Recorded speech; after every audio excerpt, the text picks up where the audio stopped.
ಸಿನಿಮಾದಲ್ಲೂ ಇದ್ದೀರಿ, ರಾಜಕೀಯ, ಆಧ್ಯಾತ್ಮಿಕ, ಫಿಲಾಸಫಿ, ಹೇಗೆ ಭಗವದ್ಗೀತೆಯಲ್ಲಿ ಕೃಷ್ಣನೇ ಹೇಳಿರೋ ಹಾಗೆ ಕರ್ಮ ಮಾರ್ಗ, ಭಕ್ತಿ ಮಾರ್ಗ, ಜ್ಞಾನ ಮಾರ್ಗ ಮೂರರಲ್ಲೂ ಒಟ್ಟೊಟ್ಟಿಗೆ ಓಡ್ತಾ ಇರಬೇಕು. ನಿಮ್ಮ ಬಾಲ್ಯ ಒಂಚೂರು ಚಿಕ್ಕ ವಯಸ್ಸಲ್ಲೇ ತಂದೆನ್ ಕಳ್ಕೊಂಡೆ. 2 ಇಡ್ಲಿ ತಗೊಳಕ್ಕೂ ನಾವು ಯೋಚಿಸ್ತಿದ್ವಿ. ಬೆಂಗಳೂರಿಗೆ ಬಂದು ಬೆಣ್ಣೆ ಬಿಸ್ಕತ್ ತಿಂದು ಒಂದು ಕೇಕ್ ತಿನ್ನೋದೇ ಒಂದು ದೊಡ್ಡ ಅಚೀವ್ಮೆಂಟ್. ಏನೋ ಕೇಳಿರ್ತೀನಿ, ಅವಾಗ ನಮ್ಮಮ್ಮ ತೆಕೊಡಲ್ಲ ಹೋಗಿ ಅಂತ ಹೊಡೆದಿರ್ತಾರೆ. ನಮ್ದೆಲ್ಲ ಸಗಣಿ ನೆಲದ ಮನೆ ಇತ್ತು, ಅದನ್ನೆಲ್ಲ ಸಾರಿಸಿ ಸ್ಕೂಲ್ಗೆ ಹೋಗ್ಬೇಕು. ನಾನು ಒಳಗೊಳಗೆ ಮಾತಾಡ್ಕೊಳ್ತಾ ಇದ್ದೆ, ಇವ್ರಿಗೆಲ್ಲ ಪಾಠ ಕಲಿಸ್ತಾರೆ. ನಮ್ಮಮ್ಮನ ಎಷ್ಟೋ ಜನ ಇವಳು ಮೂಗಿನ ಅಂತ ಕೇಳಿದ್ರು, ಹೂ ಅಂದಿದ್ರು. ಇವಾಗ ನೋಡಿ ಬಾಯಿ ಬಿಟ್ರೆ ಬಾಯೇ ಮುಚ್ಚಲ್ಲ.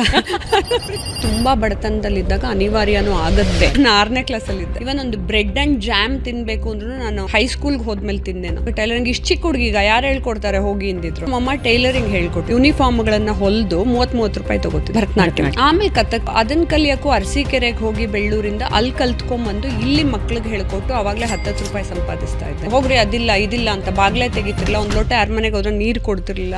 ಅಲ್ಲಿಂದಾನೇ ಒಂದ್ ಸ್ವಲ್ಪ ನಂಗೆ ಆ ಬಿಸ್ನೆಸ್ ಮೈಂಡ್, ಇಂಡಿಪೆಂಡೆಂಟ್ ಆಗಿರ್ಬೇಕು, ಅದೆಲ್ಲ ಸೇರ್ಸಿನೇ ನನ್ನನ್ನ ರೂಪಾ ಅಯ್ಯರ್ ಅನ್ನೋ ಒಂದು ವ್ಯಕ್ತಿತ್ವವನ್ನು ಮಾಡಿಸ್ತೀನಿ. ಸಿನಿಮಾ ಇಂಡಸ್ಟ್ರಿ ಹೀರೋಯಿನ್ ಆಗೋ ಆಪ್ಷನ್ ನಿಮಗೆ ಬಹಳಷ್ಟು ಬಾರಿ ಇತ್ತು, ತುಂಬಾ ಆಫರ್ಸ್ ಬಂತು, ನಾನು ಒಪ್ಕೊಳ್ಳಿಲ್ಲ. ಇವತ್ತು ಚಿತ್ರರಂಗದ ಬಗ್ಗೆ ನಮಗೆ ಭಯ ಇಲ್ಲ, ಅವಾಗ ನನಗೆ ಭಯ ಇತ್ತು. ಯಾಕಂದ್ರೆ ಅವ್ರು ನಿರ್ದೇಶನ ಮಾಡ್ಕೊಡಿ ಅಂತ ಹೇಳಿದ್ರೆ, ಓಹೋ ನಿಮ್ ಕತೆ ಚೆನ್ನಾಗಿದ್ರೆ ನಿಮ್ ಚಪ್ಲಿನ ನನ್ನ ತಲೆ ಮೇಲೆ ಇಟ್ಕೋತೀನಿ ಅಂತ ಹೇಳಿದ್ರು. ಅವಾಗ ಹತ್ಕೊಂಡು ಓಡ್ ಬಂದ್ಬಿಟ್ಟೆ ನನ್ನ ಮನೆಗೆ. ಫಸ್ಟ್ ಅವಾರ್ಡ್ ತಗೊಂಡು, ಸ್ಟೇಟ್ ಅವಾರ್ಡು.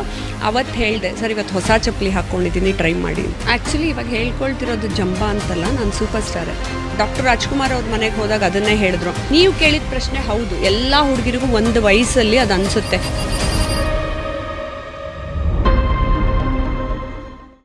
ನಮಸ್ಕಾರ ವೀಕ್ಷಕರೇ, ಬೆಂಗಳೂರು ಬಸ್ ಪಾಡ್ಕಾಸ್ಟ್ಗೆ ಸ್ವಾಗತ. ನಾನು ಭಾವನಾ ನಾಗಯ್ಯ. ಪ್ರತಿ ವಾರ ಒಬ್ಬೊಬ್ಬ ವಿಶೇಷ ಅತಿಥಿಯನ್ನು ನಾವು ನಿಮಗೆ ಇಂಟ್ರಡ್ಯೂಸ್ ಮಾಡ್ತೀವಿ. ಜೊತೆಗೆ ಅವರ ಜೀವನ, ಸವಿಸಿ ಬಂದ ದಾರಿ, ಎದುರಿಸಿದ ಕಷ್ಟಗಳು ಹಾಗೂ ಸಾಧಿಸಿದ ಗೆಲುವನ್ನು ನಿಮ್ಮ ಮುಂದೆ ಅವರು ಹಂಚಿಕೊಳ್ತಾ ಇರ್ತಾರೆ. ಆದರೆ ಇವತ್ತು ನಮ್ಮ ಜೊತೆ ಇರೋರು ಯಾವ ಕ್ಷೇತ್ರಕ್ಕೆ ಸಂಬಂಧಿಸಿದವರು ಅಂತ ಹೇಳೋದೇ ಕಷ್ಟ ಆಗತ್ತೆ. ಯಾಕಂದರೆ ಅವರು ಸಿನಿಮಾದಲ್ಲಿದ್ದಾರೆ, ರಾಜಕೀಯದಲ್ಲಿದ್ದಾರೆ, ಆಧ್ಯಾತ್ಮಿಕದಲ್ಲಿದ್ದಾರೆ. ಹೀಗೆ ಹಲವು ರಂಗಗಳಲ್ಲಿ ತಮ್ಮನ್ನು ತಾವು ನಿರಂತರವಾಗಿ ವರ್ಷಗಳ ಕಾಲ ತೊಡಗಿಸಿಕೊಂಡಿರುವ ಅತಿ ಅಪರೂಪ ಪ್ರತಿಭೆ ರೂಪಾ ಅಯ್ಯರ್ ಅವರು ನಮ್ಮೊಂದಿಗಿದ್ದಾರೆ. ರೂಪಾ ಅಯ್ಯರ್ ಅವರೇ ನಮಸ್ಕಾರ, ಕಾರ್ಯಕ್ರಮಕ್ಕೆ ಸ್ವಾಗತ. ನಮಸ್ತೆ, ಹೇಗಿದ್ದೀರಾ? Thank you Bhavanaji. ಹೇಗಿದ್ದೀರಾ? ಐಮ್ ಫೈನ್, ಚೆನ್ನಾಗಿದ್ದೀನಿ. ನೀವು ಹೇಗಿದ್ದೀರಾ? ಫಸ್ಟ್ ಆಫ್ ಆಲ್ ತುಂಬಾ ಚೆನ್ನಾಗಿ ಕಾಣಿಸ್ತಾ ನೀವು ಅಷ್ಟೇ. ಆಕ್ಚುಲಿ ನಾವು ಮ್ಯೂಚುಲಿ ನಾವೇ ಕಾಂಪ್ಲಿಮೆಂಟ್. ನೀವು ತುಂಬ ಚೆನ್ನಾಗಿ ಕಾಣ್ತಾ ಇದ್ದೀರಾ. Thank you. ಮೊದಲಿಗೆ ಪಾಡ್ಕಾಸ್ಟಿಗೆ ಬಂದಿದ್ದಕ್ಕೆ ಧನ್ಯವಾದ. ನಾನು ನೀವು ಬರ್ತೀರಾ ಅಂದ ತಕ್ಷಣ ನನ್ನ ಮನಸ್ಸಿಗೆ ಬಂದಿದ್ದು ಕೆಲವು ವರ್ಷಗಳ ಹಿಂದೆ ನಾನು ನಿಮ್ಮ ಮನೆಗೆ ಬಂದಿದ್ದೆ. ನಮ್ಮ ಮನೆಗೆ ಬಂದಿದ್ರಿ, ಪೂಜೆದೆಲ್ಲ ಶೂಟ್ ಮಾಡಿದ್ರಿ. ಆ ದಿನಗಳು ನೆನಪಾದವು ನನಗೆ. ಆ್ಯಂಡ್ ಪ್ರೋ ಆ್ಯಕ್ಟಿವ್, ಸೋಷಿಯಲಿನೂ ನೀವು, ಹಾಗೆ ಹಲವು ರಂಗಗಳಲ್ಲೂ ನೀವು ಪ್ರೋ ಆ್ಯಕ್ಟಿವ್ ಆಗಿ 24x7 ನಿಮ್ಮನ್ನು ನೀವು ತೊಡಗಿಸ್ಕೊಳ್ತಾ ಇರ್ತೀರಾ. ಒಂದು ರಂಗದಲ್ಲಿ ನಮ್ಮನ್ನು ನಾವು ತೊಡಗಿಸ್ಕೊಳ್ಳೋದೇ ಕಷ್ಟ ಅಂತ ಬಹಳಷ್ಟು ಜನ ಹೇಳ್ತಾ ಇರ್ತಾರೆ. ನೀವು ಎಲ್ಲ ರಂಗಗಳಲ್ಲೂ, ಸಿನಿಮಾದಲ್ಲೂ ಇದ್ದೀರಿ, ರಾಜಕೀಯ ರಂಗದಲ್ಲೂ ಇದ್ದೀರಿ, ಆಧ್ಯಾತ್ಮಿಕ, ಫಿಲಾಸಫಿ, ಹೇಗೆ? ನಾನು ಹೇಳೋದು ಇದೆಲ್ಲ ಏನು ಗೊತ್ತಾ, ಜೀವನದ ಪ್ಯಾಕೇಜ್. ಭಗವದ್ಗೀತೆಯಲ್ಲಿ ಕೃಷ್ಣನೇ ಹೇಳಿರೋ ಹಾಗೆ ಕರ್ಮ ಮಾರ್ಗ, ಭಕ್ತಿ ಮಾರ್ಗ, ಜ್ಞಾನ ಮಾರ್ಗ ಮೂರರಲ್ಲೂ ಒಟ್ಟೊಟ್ಟಿಗೆ ಓಡ್ತಾ ಇರಬೇಕು. ಒಂದಾದ್ಮೇಲೆ ಒಂದಕ್ಕೆ ಹೋಗ್ತೀನಿ ಅನ್ನೋಷ್ಟರಲ್ಲಿ ವಯಸ್ಸೇ ಆಗ್ಬಿಟ್ಟಿರುತ್ತೆ. ಅದಕ್ಕೆ ನನಗೇನು ಅಂತ ಹೇಳಿದ್ರೆ, ಏನೇನು ಥಾಟ್ಸ್ ಬರುತ್ತೋ ನಾನು ಯೋಗ ಮಾಡಬೇಕಾದ್ರೆ, ಪೂಜೆ ಮಾಡಬೇಕಾದ್ರೆ, ಮೆಡಿಟೇಷನ್ ಮಾಡಬೇಕಾದ್ರೆ ಅದನ್ನು ನೆಕ್ಸ್ಟ್ ನಾನು ಈ ಕರ್ಮ ಮುಗಿಸ್ಲೇಬೇಕು ಅಂತ ಟಕ್ ಟಕ್ ಟಕ್ ಅಂತ ಒಂದೊಂದು ಕಡೆಗೆ ಹೋಗ್ತಾ ಇರ್ತೀನಿ. ಆಮೇಲೆ ಮಲ್ಟಿ ಟಾಸ್ಕ್ ಮಾಡೇ ಮಾಡ್ತೀನಿ. ಆದ್ದರಿಂದ ನಂಗೆ ಚಿಕ್ಕ ವಯಸ್ಸಿಂದ ಅದೇನೋ ಹಾಗೆ ಬಂದ್ಬಿಡಿದೆ. ನಾನು ಕ್ಲಾಸಿಕಲ್ ಡ್ಯಾನ್ಸಲ್ಲೂ ಇದ್ದೆ, ಆಮೇಲೆ ಇನ್ನೊಂದೇನೋ ಇವೆಂಟ್ ಮ್ಯಾನೇಜ್ಮೆಂಟಲ್ಲಿದ್ದೆ, ಚಾರಿಟಬಲ್ ಆರ್ಗನೈಸೇಷನ್ಸ್ನ ರನ್ ಮಾಡ್ತೀನಿ, ಮತ್ತು ಯಾವುದೋ ಹೋರಾಟ ಮಾಡ್ತಿದ್ರೆ ಅಲ್ಲಿ ಕರೆದ್ರೆ ಹೋಗ್ಬಿಡ್ತೀನಿ. ಸೊ ಆ ರೀತಿ ಟೈಮ್ ಮ್ಯಾನೇಜ್ ಮಾಡಿಕೊಂಡು ಜೊತೆಗೆ ಓದ್ಕೋತಾನೂ ಇರಬೇಕು. ಅಂದರೆ ಮೊದಲಿನಿಂದನೂ ಹೀಗೆ ಪ್ರೋ ಆ್ಯಕ್ಟಿವ್ ಇದ್ರಾ? ಮನೇಲಿ ನಿಮ್ಮ ಸ್ವಲ್ಪ ಬಾಲ್ಯಕ್ಕೆ ಹೋಗೋಣ. ನಿಮ್ಮೂರು, ನಿಮ್ಮ ಬಾಲ್ಯ ಒಂಚೂರು ನಮ್ಮ ಮೇಲೆ ಹಾಕೋದಾದ್ರೆ. ನಾನು ಆ್ಯಕ್ಚುಲಿ ನನಗೆ ಚಿಕ್ಕ ವಯಸ್ಸಲ್ಲೇ ತಂದೆನ ಕಳ್ಕೊಂಡೆ. ನಾವೆಲ್ಲರೂ, ನಮ್ಮ ತಂದೆ ಊರು ಮಂಡ್ಯ ಜಿಲ್ಲೆ, ಕೌಡ್ಲೆ ಅಂತ, ಬೋಳಾರೆ. ನನ್ನ ತಾತ ಮುತ್ತಾತ ಎಲ್ಲ ಮೈಸೂರು, ಮಂಡ್ಯ ಆ ಕಡೆ ಬೆಲ್ಟಲ್ಲೇ ಬಂದವರು. ಅಮ್ಮಂದು ಕೋಲಾರ ಕಡೆಯಿಂದ, ಅಷ್ಟಗ್ರಾಮ ಅಯ್ಯರ್ಸ್ ನಾವು. ಆಮೇಲೆ ಆ ತಂದೆ ಸತ್ತೋದ್ಮೇಲೆ ಅಮ್ಮ ಸ್ಕೂಲ್ ಟೀಚರ್ ಆಗಿದ್ದರು, ಗೌರ್ಮೆಂಟ್ ಟೀಚರು. ಸೊ ಅಮ್ಮ ಎಲ್ಲೆಲ್ಲೆಲ್ಲಿ ಟ್ರಾವೆಲ್ ಮಾಡ್ತಿದ್ರು, ನಮ್ಮ ಮಕ್ಕಳುಗಳನ್ನು ಹೇಳ್ಕೊಂಡು ಹೋಗೋರು. ನಾವು 3 ಜನ ಹೆಣ್ಮಕ್ಳು. ಸೊ ಅಮ್ಮಂದೇ ಗೌರ್ಮೆಂಟ್ ಸ್ಕೂಲಿಗೆ ನಾವೆಲ್ಲ ಹೋಗಿ ಕೂತ್ಕೋತಾ ಇದ್ವಿ, ಅಲ್ಲೇ ಪಾಠ ಎಲ್ಲ ಕಲ್ತ್ವಿ. ಹಾಗೆ ಆದಿಚುಂಚನಗಿರಿಲಿ ಓದ್ತಾ ಇದ್ದೆ. ಆಮೇಲೆ ಅದಾದ್ಮೇಲೆ ಬೆಂಗಳೂರಿಗೆ ಬಂದ್ವಿ. ಬಟ್ ನಾನು ಅಲ್ಲಿ ಓದ್ಬೇಕಾದ್ರೆ ಡ್ಯಾನ್ಸ್ ತುಂಬ ಇಷ್ಟ ಆಯಿತು ಅಂತ ನಾನು ಡ್ಯಾನ್ಸ್ ಅಂದರೆ ಯಾವ್ದು ಕಲ್ತಿದ್ರಿ? ಭರತನಾಟ್ಯ. ಆಮೇಲೆ ಕಥಕ್ಕು, ಒಡಿಸ್ಸಿ ಎಲ್ಲ ಚೂರು ಕಲ್ತ್ಕೊಂಡಿದ್ದೆ. ಬಟ್ ಅದನ್ನು ಕಲಿಯೋಕ್ಕೂ ಅರಸೀಕೆರೆಗೆ ಹೋಗಿ ಬೆಳ್ಳೂರಿಂದ ಅಲ್ಲಿ ಕಲ್ತ್ಕೊಂಬಂದು ಇಲ್ಲಿ ಮಕ್ಳಿಗೆ ಹೇಳ್ಕೊಟ್ಟು ಅವಾಗಲೇ 10 ರೂಪಾಯಿ ಸಂಪಾದಿಸ್ತಾ ಇದ್ದೆ. ಯಾವ ಏಜ್ ಇದು? ನಾನು 6ನೇ ಕ್ಲಾಸಲ್ಲಿದ್ದೆ. ನಾ ಎಲ್ರಿಗೂ ಅದೇ ಹೇಳ್ತೀನಿ, ನಾನು ಎಷ್ಟು ವಯಸ್ಸಿಂದ ದುಡಿಯೋಕ್ಕೆ ಶುರು ಮಾಡಿದೆ ಅಂತ ಅನ್ನೋದನ್ನು ನೋಡ್ಕೊಂಬಂದರೆ ಅಲ್ಲಿಂದನೇ ಒಂದು ಸ್ವಲ್ಪ ನಂಗೆ ಆ ಬಿಸ್ನೆಸ್ ಮೈಂಡು, ನಾ ಇಂಡಿಪೆಂಡೆಂಟ್ ಆಗಿರಬೇಕು, ಸೊ ನನ್ನದೇ ದುಡ್ಡು ಅನ್ನೋದು ಮಾಡ್ಕೋಬೇಕು ಅನ್ನೋದೆಲ್ಲ ಇತ್ತು. ಹಾಗಾಗಿ ಹಂಗೇ ನಡ್ಕೊಂಡು ಬಂತು. ಅದ್ರ ಜೊತೆಗೆ ನಮ್ಮಮ್ಮ ಟೈಲರಿಂಗ್ ಹೇಳ್ಕೊಟ್ಟಿದ್ರು, ಬಟ್ಟೆ ಹೊಲಿಯೋದು. ನಾನು ಯಾವುದೋ ಕ್ಲಾಸಿಗೆ ಸೇರಿಸ್ಬೇಕು ಅಂದಾಗ ಟೈಲರಿಂಗ್ ಇಷ್ಟು ಚಿಕ್ಕ ಹುಡುಗಿಗ ಯಾರು ಹೇಳ್ಕೊಡ್ತಾರೆ ಹೋಗಿ ಅಂದಿದ್ರು. ಆಮೇಲೆ ನಮ್ಮಮ್ಮ ನಾನೇ ಹೇಳ್ಕೊಡ್ತೀನಿ ಅಂತ ಹೇಳ್ಕೊಟ್ಟಾಗ ಅದನ್ನು ಅಷ್ಟೇ ನಮ್ಮ ಯೂನಿಫಾರ್ಮ್ಗಳನ್ನು ಹೊಲಿದು 30 ರೂಪಾಯಿ ತೊಗೋತಿದ್ದೆ. ಸೊ ಅದೆಲ್ಲ ಏನಾಯ್ತು, ನೀವು ಏನು ಕಲಿತೀರೋ ಅದರಿಂದ ಗಳಿಸೋದನ್ನು ಕಲಿತು ಹಂಗಿರ್ಬೇಕು ಆ್ಯಕ್ಚುಲಿ. ಯಾಕೆಂದರೆ ನಿಷ್ಠೆಯಿಂದ ಕೆಲಸ ಮಾಡಿದಾಗ ನೇಚರು ಪ್ರಕೃತಿನೇ ನಿಮ್ಗೆ ಏನೋ ಒಂದು ಕೊಡುತ್ತೆ, 10 ರೂಪಾಯಿ ಕೊಡುತ್ತೋ 30 ರೂಪಾಯಿ ಕೊಡುತ್ತೋ, ಆವಾಗ ನಿಮ್ಗೊಂದು ಕಾನ್ಫಿಡೆನ್ಸ್ ಬಿಲ್ಡ್ ಆಗುತ್ತಲ್ಲ ಒಂದು ವ್ಯಕ್ತಿತ್ವದಲ್ಲಿ. ನಂದೇ ದುಡ್ಡು ಮಾಡ್ಕೊಳ್ತಾ ಇದ್ದೀನಿ ನಾನು ಅಂತಂದಾಗ ನಿಮಗೆ ಎಷ್ಟು ಖರ್ಚು ಮಾಡ್ತೀನಿ ಅನ್ನೋದನ್ನು ಮುಂದೊಂದು ದಿನ ಪ್ಲ್ಯಾನಿಂಗ್ ಸರಿಯಾಗಿ ಆಗ್ತಾ ಬರುತ್ತೆ. ಸೊ ಯಂಗ್ ಏಜಲ್ಲಿ ಹೆಂಗೆ ಯಾವುದನ್ನು ಕಲ್ತ್ರೆ ಭರತನಾಟ್ಯಂ ಅದ್ರ ಜೊತೆಗೆ ಅದರ ಕ್ಲಾಸಸ್ ಜೊತೆಗೆ ಅದರಲ್ಲೂ ಸಂಪಾದನೆ, ಆ್ಯಂಡ್ ಸ್ಟಿಚಿಂಗ್ ಕಲ್ತ್ರೆ ಅದರಲ್ಲೂ ಸಂಪಾದನೆ. ನೀವು 3 ಜನ ಅಕ್ಕ ತಂಗಿಯರ ಜೊತೆ ಅಮ್ಮನ ಜೊತೆ ನೀವು ಜೀವನ ನಡೆಸ್ತಾ ಇದ್ರಿ. ನಿಮಗೆ ಅದು ಅನಿವಾರ್ಯ ಅನಿಸುತ್ತಾ ಅಥವಾ ಬೇಸಿಕಲಿ ನೀವು ಬಿಸ್ನೆಸ್ ಅನ್ನೋದ್ರ ಬಗ್ಗೆ ಜಾಸ್ತಿ ಯೋಚನೆ ಇರ್ತಾ ಇತ್ತು? ಅಂದರೆ ನಮ್ಗೆ ಚಿಕ್ಕ ವಯಸ್ಸಲ್ಲೆಲ್ಲ ಬಿಸ್ನೆಸ್ ಎಲ್ಲ ಗೊತ್ತಿರಲಿಲ್ವಲ್ಲ. ಕೆಲವು ಸತಿ ತುಂಬ ಬಡತನದಲ್ಲಿದ್ದಾಗ ಅನಿವಾರ್ಯನೂ ಆಗುತ್ತೆ. ಯಾಕೆಂದರೆ ನಾನು ಏನೋ ಕೇಳಿರ್ತೀನಿ, ಅವಾಗ ನಮ್ಮಮ್ಮ ತೆಕೊಡಲ್ಲ ಹೋಗಿ ಅಂತ ಹೊಡೆದಿರ್ತಾರೆ, ಬೈದಿರ್ತಾರೆ. ಆವಾಗ ನಮ್ಮ ಪಕ್ಕದಲ್ಲಿರೋರೆಲ್ಲ ಏನೋ ತೊಗೊಂಡ್ರೆ ನನಗೂ ಆಸೆ ಆಗುತ್ತೆ ತೊಗೋಬೇಕು ಅಂತ. ಆವಾಗ ನಮ್ಗೆ ಎಷ್ಟೋ ದಿನ ಈವನ್ ಒಂದೇ ಅಡುಗೆ ಮಾಡಿದ್ರು 3 ಹೊತ್ತು ಊಟ ಮಾಡಬೇಕಿತ್ತು, ನೆಕ್ಸ್ಟ್ ಡೇಗೂ ಅದನ್ನೇ ಇಟ್ಕೋಬೇಕಿತ್ತು. ಕೆಲವ್ರ ಮನೇಲಿ ತಿಂಡಿ ಒಂದು, ಮಧ್ಯಾಹ್ನ ಊಟ ಒಂದು, ಆಮೇಲೆ ಒಂದು ಅನ್ನೋದಿಲ್ಲ. ಈವನ್ ಒಂದು ಬ್ರೆಡ್ ಆ್ಯಂಡ್ ಜಾಮ್ ತಿನ್ನಬೇಕು ಅಂದ್ರೂ ನಾನು ಹೈಸ್ಕೂಲ್ಗೆ ಹೋದ್ಮೇಲೆ ತಿಂದೆ. ನಾವು ಅಷ್ಟು ಬಡತನದಲ್ಲಿದ್ವಿ. ನಮ್ಮದೆಲ್ಲ ಸಗಣಿ ನೆಲದ ಮನೆ ಇತ್ತು, ಅದನ್ನೆಲ್ಲ ಸಾರಿಸಿ ಸ್ಕೂಲ್ಗೆ ಹೋಗ್ಬೇಕು, ಆ ಥರ ಎಲ್ಲ ಆಯಿತು. ಬಟ್ ಇವಾಗ ನಾನು when I look back I feel very happy, because ಅದೆಲ್ಲ ಸೇರಿಸಿನೇ ನನ್ನನ್ನು ರೂಪಾ ಅಯ್ಯರ್ ಅನ್ನೋದು ಒಂದು ವ್ಯಕ್ತಿತ್ವವನ್ನು ಮಾಡಿ. ಸಿಲ್ವರ್ ಸ್ಪೂನ್ ಜೀವನ ಅಂತೂ ಆಗಿದೆ? ಅಯ್ಯೋ ಖಂಡಿತ ಇಲ್ಲ. ಎಲ್ಲ ಒಂದೊಂದೊಂದೊಂದು ಸ್ಟೆಪ್ಪಲ್ಲಿ ಪಾಠ ಕಲಿತು ಬೇಗ ಬೇಗ ಬೇಗ ಬೇಗ ಮುಂದೆ ಬಂದಲ್ಲ, ನಂಗೆ ಅದೇ ಖುಷಿ. ಆ ಎಲ್ಲ ಹೆಜ್ಜೆಯಲ್ಲೂ ದೇವ್ರು ನನಗೆ ಕೈ ಹಿಡಿದು ಪಾಠ ಹೇಳ್ಕೊಟ್ಟಿದ್ದಾರೆ. ಅಂದರೆ ಆ ಅನಿವಾರ್ಯತೆಯಲ್ಲಿ ನಿಮಗದೊಂದು ಫೀಲ್ ಇತ್ತ? ಅಂದರೆ I have to come out from that, ಈ ಬಡತನದಿಂದ ಆಚೆ ಬರಬೇಕು ಅಂತಿತ್ತ, ಇಲ್ಲ ಅನಿವಾರ್ಯತೆಗೆ ಇವಾಗ ಸಂಸಾರಕ್ಕೆ ನಾನು ಜೊತೆ ಆಗಬೇಕು ಅಂತಿತ್ತ? ಎಕ್ಸಾಕ್ಟ್ಲಿ. ನನಗೆ ಆ್ಯಕ್ಚುಲಿ ನನ್ನ ಮೈಂಡಲ್ಲಿ ನಾನು ಚಿಕ್ಕ ವಯಸ್ಸಲ್ಲಿ ಏನು ಅಂದ್ಕೊಂಡಿದ್ದೋ, ನೀವು ಯು ಆರ್ ಟೆಲ್ಲಿಂಗ್ ದಟ್. ನಾನು ಒಳಗೊಳಗೆ ಮಾತಾಡ್ಕೊಳ್ತಾ ಇದ್ದೆ, ಇವ್ರಿಗೆಲ್ಲ ಪಾಠ ಕಲಿಸ್ಬೇಕು. ಯಾರಾದ್ರೂ ನಮ್ಮನ್ನು ಅಣಗಿಸ್ಬಿಡೋರಲ್ಲ, ನಾನು ತುಂಬ ಪುಟ್ಟವಳಾಗಿದ್ದಾಗಲೂ ಹೌದು ತುಂಬ ಜನ ಅಣಗಿಸೋರು, ತುಂಬ ಜನ ರೇಗಿಸೋರು. ಯಾಕೆ ಸಮಾಜ ಹಿಂಗೆ ಒಂದು ಮಕ್ಕಳನ್ನ ಟ್ರೀಟ್ ಮಾಡಿ? ನಾನು ತುಂಬ ಮೆಚುರಿಟಿ ಇರ್ತಿತ್ತು. ನನಗೆ ತುಂಬ ಚಿಕ್ಕ ವಯಸ್ಸಲ್ಲೇ ಹೈಲಿ ಮೆಚುರಿಟಿ ಇರ್ತಿತ್ತು. ನಾನು ಜಾಸ್ತಿ ಮಾತಾಡ್ತಿರಲಿಲ್ಲ, ಬಾಯಲ್ಲಿ ಬೆಟ್ಟಿಟ್ಕೊಳ್ತಾ ಇದ್ದೆ. ನಾವು ಅಮ್ಮನ ಎಷ್ಟೋ ಜನ ಇವಳು ಮೂಗಿನ ಅಂತ ಕೇಳಿದ್ರು, ಹ್ಞೂ ಅಂದಿದ್ರು. ಇವಾಗ ನೋಡಿ ಬಾಯಿ ಬಿಟ್ಟರೆ ಬಾಯೇ ಮುಚ್ಚಲ್ಲ. ಈಗ ಕೇಳ್ತಾರೆ, ಮೊದಲಿಗೆ ಹುಟ್ಟಿದಾಗ ಬಾಯಲ್ಲಿ ಬೆಟ್ಟಿಟ್ಟಿದ್ಯಾರು ಅಂತ. ಕರೆಕ್ಟ್. ಹಾಗೆ ತುಂಬ ಜನ ಏನು ಮಾತಾಡ್ತಾ ಬೈತಾ ಇದ್ರು, ಸುಮ್ಮನೆ ಹಿಂಗೆ ನೋಡ್ತಾ ಇರ್ತಿದ್ದೆ ಚಿಕ್ಕ ಹುಡುಗಿ ಆಗಿದ್ದಾಗ. ಹೋಗ್ರಿ ಅದಿಲ್ಲ ಇದಿಲ್ಲ ಅಂತ ಬಾಗ್ಲೇ ತೆಗಿತಿರ್ಲಿಲ್ಲ. ಒಂದು ಲೋಟ ಯಾರ ಮನೆಗೆ ಹೋದ್ರೆ ನೀರು ಕೊಡ್ತಿರ್ಲಿಲ್ಲ. ತುಂಬ ಕಷ್ಟದಲ್ಲಿ ಎಲ್ಲೋ ಹೋಗಿದ್ರು ಒಂದು ಲೋಟ ಕಾಫಿ ಕೊಡ್ತಿರ್ಲಿಲ್ಲ. ನಾ ಇಲ್ಲಿಂದಲೆಲ್ಲೋ ಟ್ರಾವೆಲ್ ಮಾಡ್ಕೊಂಡು ಹೋಗ್ತಿರೋ. ಅಂದರೆ ಬೇಸಿಕ್ ಮಾನವೀಯತೆಯ ಕೊರತೆ ಸಮಾಜದಲ್ಲಿ ಎಲ್ಲ ಕಡೆನೂ ಎದ್ದು ಕಾಣಿಸ್ತಿತ್ತು ನನಗೆ. ಈಗ ಯಾರೋ ಒಬ್ರು ದೂರದಿಂದ 3 hours ಟ್ರಾವೆಲ್ ಮಾಡ್ಕೊಂಬಂದಿದ್ದಾರೆ ಅಂತ ಹೇಳಿದ್ರೆ, ನೀವು ಬೇಸಿಕ್ ಏನಾರು ಟೀ ಕುಡಿತೀಯಮ್ಮ, ಇಲ್ಲಾಂದ್ರೆ ಏನಾರು ನೀರು ಕುಡಿತೀಯ ಅಂತ ಕೇಳೋದು, ಅಥವಾ ಬಾಗಿಲು ತೆಗೆದು ಮಾತಾಡಿಸೋದು. ಆಮೇಲೆ ಹೆಣ್ಮಕ್ಳು, ನಾವೇನು ಗಂಡು ಮಕ್ಕಳ ಚಾಕು ಹಿಡ್ಕೊಂಡು ಹೋಗ್ತಿದ್ವಾ? ಹೆಣ್ಣು ಮಕ್ಕಳನ್ನ ಯಾವ ರೀತಿ ಪ್ರೀತಿಯಿಂದ ಅಟ್ಲೀಸ್ಟ್ ಮಾತಾಡಿಸ್ಬೇಕು ಅನ್ನೋ ಬೇಸಿಕ್ ಕರ್ಟೆಸಿನೂ ನನ್ನ ಸಮಾಜದಲ್ಲಿ ಇಲ್ವಲ್ಲ ಅಂತ ನಾನು ಒಳಗೊಳಗೆ ಬೈಕೋತಾ ಹೋದಾಗಲೇ ನಾನು ಈ ಥರ ಪರಿವರ್ತನೆ ಆದ. ಅಂದರೆ ಅಟ್ಲೀಸ್ಟ್ ನಾನು ಎಲ್ಲರನ್ನೂ ಪ್ರೀತಿಯಿಂದ ನಾನೇ ವಾಲಂಟಿಯರಾಗಿ ಹೋಗಿ ಮಾತಾಡಿಸಿ ಬೇರೆ ರೀತಿ ಟ್ರೀಟ್ ಮಾಡಬೇಕು ಅಂತ.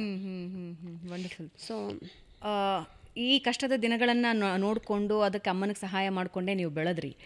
ಸೊ ಬೆಳವಣಿಗೆ ಸಂದರ್ಭದಲ್ಲಿ ಕಲಿತ ಪಾಠದಿಂದ ರೂಪಾ ಅಯ್ಯರ್ ಒಂದು ಕಾಲೇಜ್ ಲೆವೆಲಿಗೆ ಬಂದಾಗ ಅಥವಾ ಕಾಲೇಜಿನ ನಂತರ ಪಾಸ್ಔಟ್ ಆದಾಗ ಮೈಂಡಲ್ಲಿ ಏನಿತ್ತು? ಯಾಕೆ ಅಂದರೆ ಇದು ಯಾಕೆ ಈ ಪ್ರಶ್ನೆ ಕೇಳ್ತಾ ಇದ್ದೀನಿ ಅಂದರೆ, ಇವತ್ತಿಗೂ ಬಹಳಷ್ಟು ಲೋವರ್ ಮಿಡಲ್ ಕ್ಲಾಸ್ ಅಥವಾ ಲೋವರ್ ಕ್ಲಾಸ್ ಫ್ಯಾಮಿಲಿಯಲ್ಲಿ ಹೆಣ್ಮಕ್ಳು ಓದ್ತಾ ಇದ್ದಾರೆ ಅಂದರೆ ಅವ್ರಿಗೆ ಒಂದೇನಿರುತ್ತೆ ಅಂದರೆ ಚೆನ್ನಾಗಿ ಓದಬೇಕು, ಒಂದು ಕಡೆ ಕೆಲಸಕ್ಕೆ ಸೇರ್ಕೋಬೇಕು, ಆ ಸಂಬಳದಿಂದ ಮನೆ ನಡೆಸಬೇಕು, ಅಪ್ಪ ಅಮ್ಮನಿಗೆ ಹೆಲ್ಪ್ ಮಾಡಬೇಕು, ಇಷ್ಟಕ್ಕೆ ಸೀಮಿತ. ತುಂಬ ಜನರನ್ನು ಕೇಳಿದ್ದೀನಿ. ಬಹಳಷ್ಟು ಜನರ ಜೀವನದಲ್ಲೂ ಹಾಗೆ ಇರುತ್ತೆ. ಕೆಲ್ಸಕ್ಕೆ ಸೇರ್ಕೋ, ಆ ಸಂಪಾದನೆಯಲ್ಲಿ ಮನೆ ಕಳಿ ಅಂತ. ರೂಪಾಯಿಯವ್ರ ಮೈಂಡಲ್ಲಿ ಏನು ಓಡ್ತಿತ್ತು ಅವಾಗ, ನಾನು ಇನ್ಮೇಲೆ ದುಡಿಬೇಕು ಅಂತ ಅನಿಸ್ದಾಗ? ಇನ್ಮೇಲಲ್ಲ, ಆ್ಯಕ್ಚುಲಿ ಅದು ಹಾಗೆ ಕಂಟಿನ್ಯೂ ಆಗಿಬಿಡುತ್ತೆ. ಹೇಗೆ ಅಂದರೆ, ನಾವು ಅಕ್ಕ ತಂಗಿರು 3 ಜನ. ನಮ್ಮಮ್ಮ ಎಷ್ಟು ಬುದ್ಧಿವಂತಿಕೆ ಅಂತ ನೋಡ್ರೆ, ನಿಮಗೆ ಬರೋ ಗಂಡನೇ ದುಡ್ದು ಹಾಕ್ಲಿ ಅಂತಿಲ್ಲ.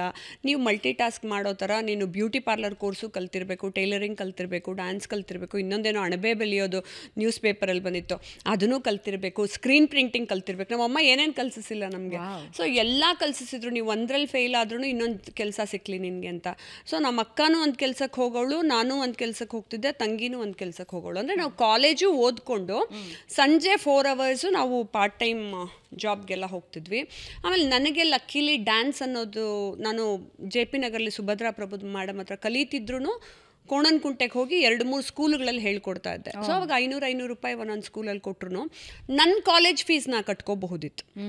ಸೊ ಅದಕ್ಕೆ ಇವತ್ತಿನ ದಿನ ತುಂಬ ಜನ ಹೆಣ್ಮಕ್ಳು ತಾಯಂದ್ರು ಬಂದ್ಬಿಟ್ಟು, ಅಯ್ಯೋ ನನ್ನ ಮಗಳು ಓದಬೇಕು ಮ್ಯಾಮ್, ದುಡ್ಡಿಲ್ಲ ಅಂದರೆ ನಿಮ್ಮ ಮಗಳನ್ನೇ ಕೆಲಸ ಕಳಿಸಿ ಅಂತೀನಿ.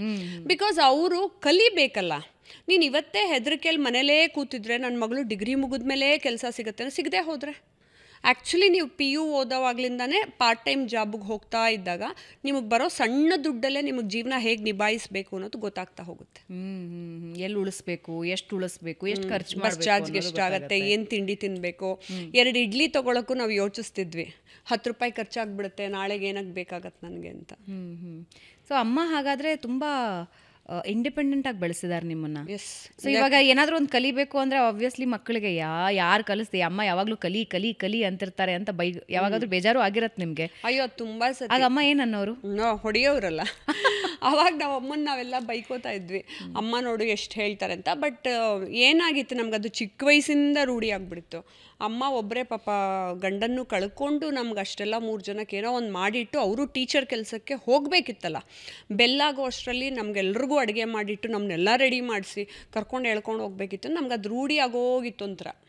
ಸೊ ನಮ್ಗೆ ರೂಢಿ ಆಗ್ಬಿಟ್ಟು ಬೆಂಗಳೂರಿಗೆ ಬಂದು ಏನೋ ಒಂದು ಬೆಣ್ಣೆ ಬಿಸ್ಕತ್ ತಿಂದು ಒಂದು ಕೇಕ್ ತಿನ್ನೋದೇ ಒಂದು ದೊಡ್ಡ ಅಚೀವ್ಮೆಂಟ್ ಥರ. ಅದು ಒಂದು ಹಾಲ್ಕೋಬಾ ತೊಗೊಂಬಂದರೆ ನಾವೆಲ್ಲರೂ ಹಂಚ್ಕೊಂಡ್ಬಿಟ್ಟು ಚಿಕ್ಕದು ಕೆರೆದ್ಬಿಟ್ಟು ತಿನ್ಕೋತಿದ್ವಿ. ಲಾಸ್ಟ್ ತನಕ ಯಾರು ಇಟ್ಕೊಂಡು ತಿಂತಾರೆ, ಇದೆಲ್ಲ ಚಿಕ್ಕ ವಯಸ್ಸಲ್ಲಿ ಮಾಡ್ತಿದ್ವಲ್ಲ ಹಾಗೆ. ಸೊ ಅದೆಲ್ಲ ಚೆನ್ನಾಗಿತ್ತು ಜೀವನ. ಅದು ಹೇಳ್ಕೊಟ್ಟು ಪಾಠ ನಮ್ಮನ್ನು ಸ್ಟ್ರಾಂಗಾಗಿ ಮಾಡ್ತಾ ಹೋಯಿತು. ಆಮೇಲೆ ನಾನು ಸಮಾಜದ ಬಗ್ಗೆ ತುಂಬ ಕಲ್ತ್ಕೊಳ್ತಾ ಹೋದೆ. ಜನ ಯಾವ ರೀತಿ ಬಿಹೇವ್ ಮಾಡ್ತಾರೆ, ಎಷ್ಟು ಸೆಲ್ಫಿಶ್ ಆಗಿರ್ತಾರೆ, ಯಾಕೆ ಈ ರೀತಿ ಎಲ್ಲ ಪ್ರಾಬ್ಲಮ್ಗಳು ಎದುರಾಗ್ತಾ ಇದೆ, ಟೈಮ್ ಮ್ಯಾನೇಜ್ಮೆಂಟು ಹೇಗೆ ಮಾಡ್ಕೊಳ್ಳೋದಿಲ್ಲ, ಯಾಕೆ ಚಿಕ್ಕ ವಯಸ್ಸಿಗೆ ಅಚೀವ್ ಮಾಡಲ್ಲ ಅಂದಾಗ ನನಗೆ ಅವಾಗ ನೀವು ಆವಾಗಲೇ ಕೇಳಿದ ಪ್ರಶ್ನೆ ನಂಗೆ ಆ ಹಠ ಇತ್ತು. ಚಿಕ್ಕ ವಯಸ್ಸಲ್ಲೇ ನಾನು ಅಚೀವ್ ಮಾಡಬೇಕು, ನಾನು ವಯಸ್ಸಾದ್ಮೇಲೆ ನನಗೆ ಕಿರೀಟ ಹಾಕಿದ್ರೆ ಏನು ಪ್ರಯೋಜನ, ನಾನು ಯಾವುದೇ ಫೀಲ್ಡ್ಗೆ ಹೋದ್ರೂ ನಾನು ಚಿಕ್ಕ ವಯಸ್ಸಲ್ಲೇ ಅಚೀವ್ ಮಾಡ್ಕೊಂಡು ಹೋಗಬೇಕು. ಆಮೇಲೆ ಪ್ಯಾರ್ಲಲಿ ನಾನು ಹಣ ಸಂಪಾದನೆಯೂ ಅಷ್ಟೇ, ನಾನು ಕಂಪ್ನಿ ಮಾಡ್ಕೋಬೇಕು, ನಾನು ದುಡಿಬೇಕು. ಆಮೇಲೆ ನಾನು ಡಿಪ್ಲೊಮಾ ಆದ ತಕ್ಷಣವೇ ಕೆಲಸಕ್ಕೆ ಸೇರ್ಕೊಂಡ್ಬಿಟ್ಟೆ. ಅದಾದಮೇಲೆ ಪ್ಯಾರ್ಲಲಿ ಓದ್ಕೋತಾ ಇದ್ದೆ, MCOM ಓದ್ತಾ ಇದ್ದೆ. ಆಮೇಲೆ ಅಮೆರಿಕಾಗೆ ಹೋಗಿ ಕೆಲಸ ಮಾಡಿಬಿಟ್ಟು ಬಂದೆ. ಅಲ್ಲಿಂದ ಇಲ್ಲಿ ಬಂದಮೇಲೆ ನನ್ನದೇ ಆದ ಟ್ರಸ್ಟ್ಗಳನ್ನು, HIV ಇನ್ಫೆಕ್ಟೆಡ್ ಮಕ್ಕಳು ಟ್ರಸ್ಟ್ ಎಲ್ಲ ಶುರು ಮಾಡಿದೆ. ಅದೇ ನನ್ನ ಫಸ್ಟ್ ಫಿಲ್ಮ್ ಮುಖಪುಟ ಮಾಡಿದ್ದು. ಸೊ ಹಾಗೆ ಒಂದೊಂದೇ ಹೋಯಿತು. ಅದಕ್ಕೆಲ್ಲ ಬರೋದಕ್ಕೂ ನಾನು ಬೇಸಿಕಲಿ ಕ್ಲಾಸಿಕಲ್ ಡ್ಯಾನ್ಸರ್ ಆಗಿದ್ದೆ ಕಾರಣ. ವಾವ್, ಹೆಂಗೆ ಯೂಸ್ ಆಯ್ತು ಅದು? ಯಾಕೆಂದರೆ ನಾನು ಸ್ಟೇಜ್ ಶೋಸ್ ಎಲ್ಲ ಡೈರೆಕ್ಷನ್ ಮಾಡ್ತಿದ್ನಲ್ಲ, ಆಮೇಲೆ ಅದನ್ನೇ ಇಟ್ಕೊಂಡು ವರ್ಲ್ಡ್ ವೈಡ್ ಪ್ರೋಗ್ರಾಮ್ಸ್ ಎಲ್ಲ ಕೊಡೋಕ್ಕೆ ಹೋದೆ. ಸೊ ನನಗೆ ಅದು ಒಂದು ಕ್ರಿಯೇಟಿವ್ ಮೈಂಡ್ ಇತ್ತು, ಕಾಸ್ಟ್ಯೂಮ್ ಆಗಿರಲಿ ಹೆಂಗೆ ಮಾಡಬೇಕು ಅದು ಇದು. ಆಮೇಲೆ ಕನ್ನಡ ಮೀಡಿಯಮಲ್ಲಿ ಓದಿದ್ರಿಂದ ನಮ್ಮ ಕನ್ನಡ ಭಾಷೆ ಚೆನ್ನಾಗಿ ಗೊತ್ತಿದ್ದರಿಂದ ಸ್ಕ್ರಿಪ್ಟ್ಸ್ ಎಲ್ಲ ನಾನೇ ಬರೆಯೋದು ಕಲಿತೆ. ಹಾಗಾಗಿ ನನಗೆ ಚಿತ್ರರಂಗಕ್ಕೆ ಬರೋದಕ್ಕೂ ಒಂದು ಡೈರೆಕ್ಟ್ರಾಗಿ ಆ್ಯಕ್ಟ್ ಮಾಡೋಕ್ಕೆ ನಂಗೆ ತುಂಬ ಆಫರ್ಸ್ ಬಂತು. ನಾನು ಒಪ್ಕೊಳ್ಳಿಲ್ಲ. ನನಗೆ ಇನ್ನೊಂದಿತ್ತು, ನೀವು ಕೇಳ್ದಂಗೆ ಚಿಕ್ಕ ವಯಸ್ಸಿನ ಮೈಂಡಲ್ಲಿ ಏನು ನಡೀತಿತ್ತು ಅಂತ. ಮೊದಲಿಂದ ನನಗದಿತ್ತು. ಯಾಕೆಂದರೆ ನಾನು ಸುಮ್ಮನೆ ನನ್ನ ಬ್ಯೂಟಿನ ಉಪಯೋಗಿಸ್ಕೊಂಬಿಟ್ಟು ಒಂದು ಸೀರಿಯಲ್ಗೆ ಹೋಗಿದ್ರು, ಸೆಟ್ಲ್ ಆಗಿದ್ರು, ನನಗೆ ತಿಂಗ್ಳಿಗೆ ಇಷ್ಟು ದುಡ್ಡು ಅಂತ ಬಂದಿರ್ತಿತ್ತು, ಇಷ್ಟು ದುಡ್ಡು. ಆದರೆ ನಾನು ಅದು ಯಾಕೋ ಇಷ್ಟನೇ ಪಡಲಿಲ್ಲ. I should become a leader. ನನ್ನ ಕೆಳಗೆ ಎಲ್ರಿಗೂ ಕೆಲಸ ಅನ್ನೋದನ್ನು ಮಾಡ್ಕೋಬೇಕು, ನಾನು ಇನ್ನೂ ಮುಂದಕ್ಕೆ ಓದ್ಕೋಬೇಕು, ಮುಂದಕ್ಕೆ ಬೆಳಿಬೇಕು, ನಾನು ಬೇರೆ ಥರ ವ್ಯಕ್ತಿ ಆಗಬೇಕು, ಸಾಹಿತಿ ಆಗಬೇಕು, ಜ್ಞಾನ ಪಡ್ಕೋಬೇಕು.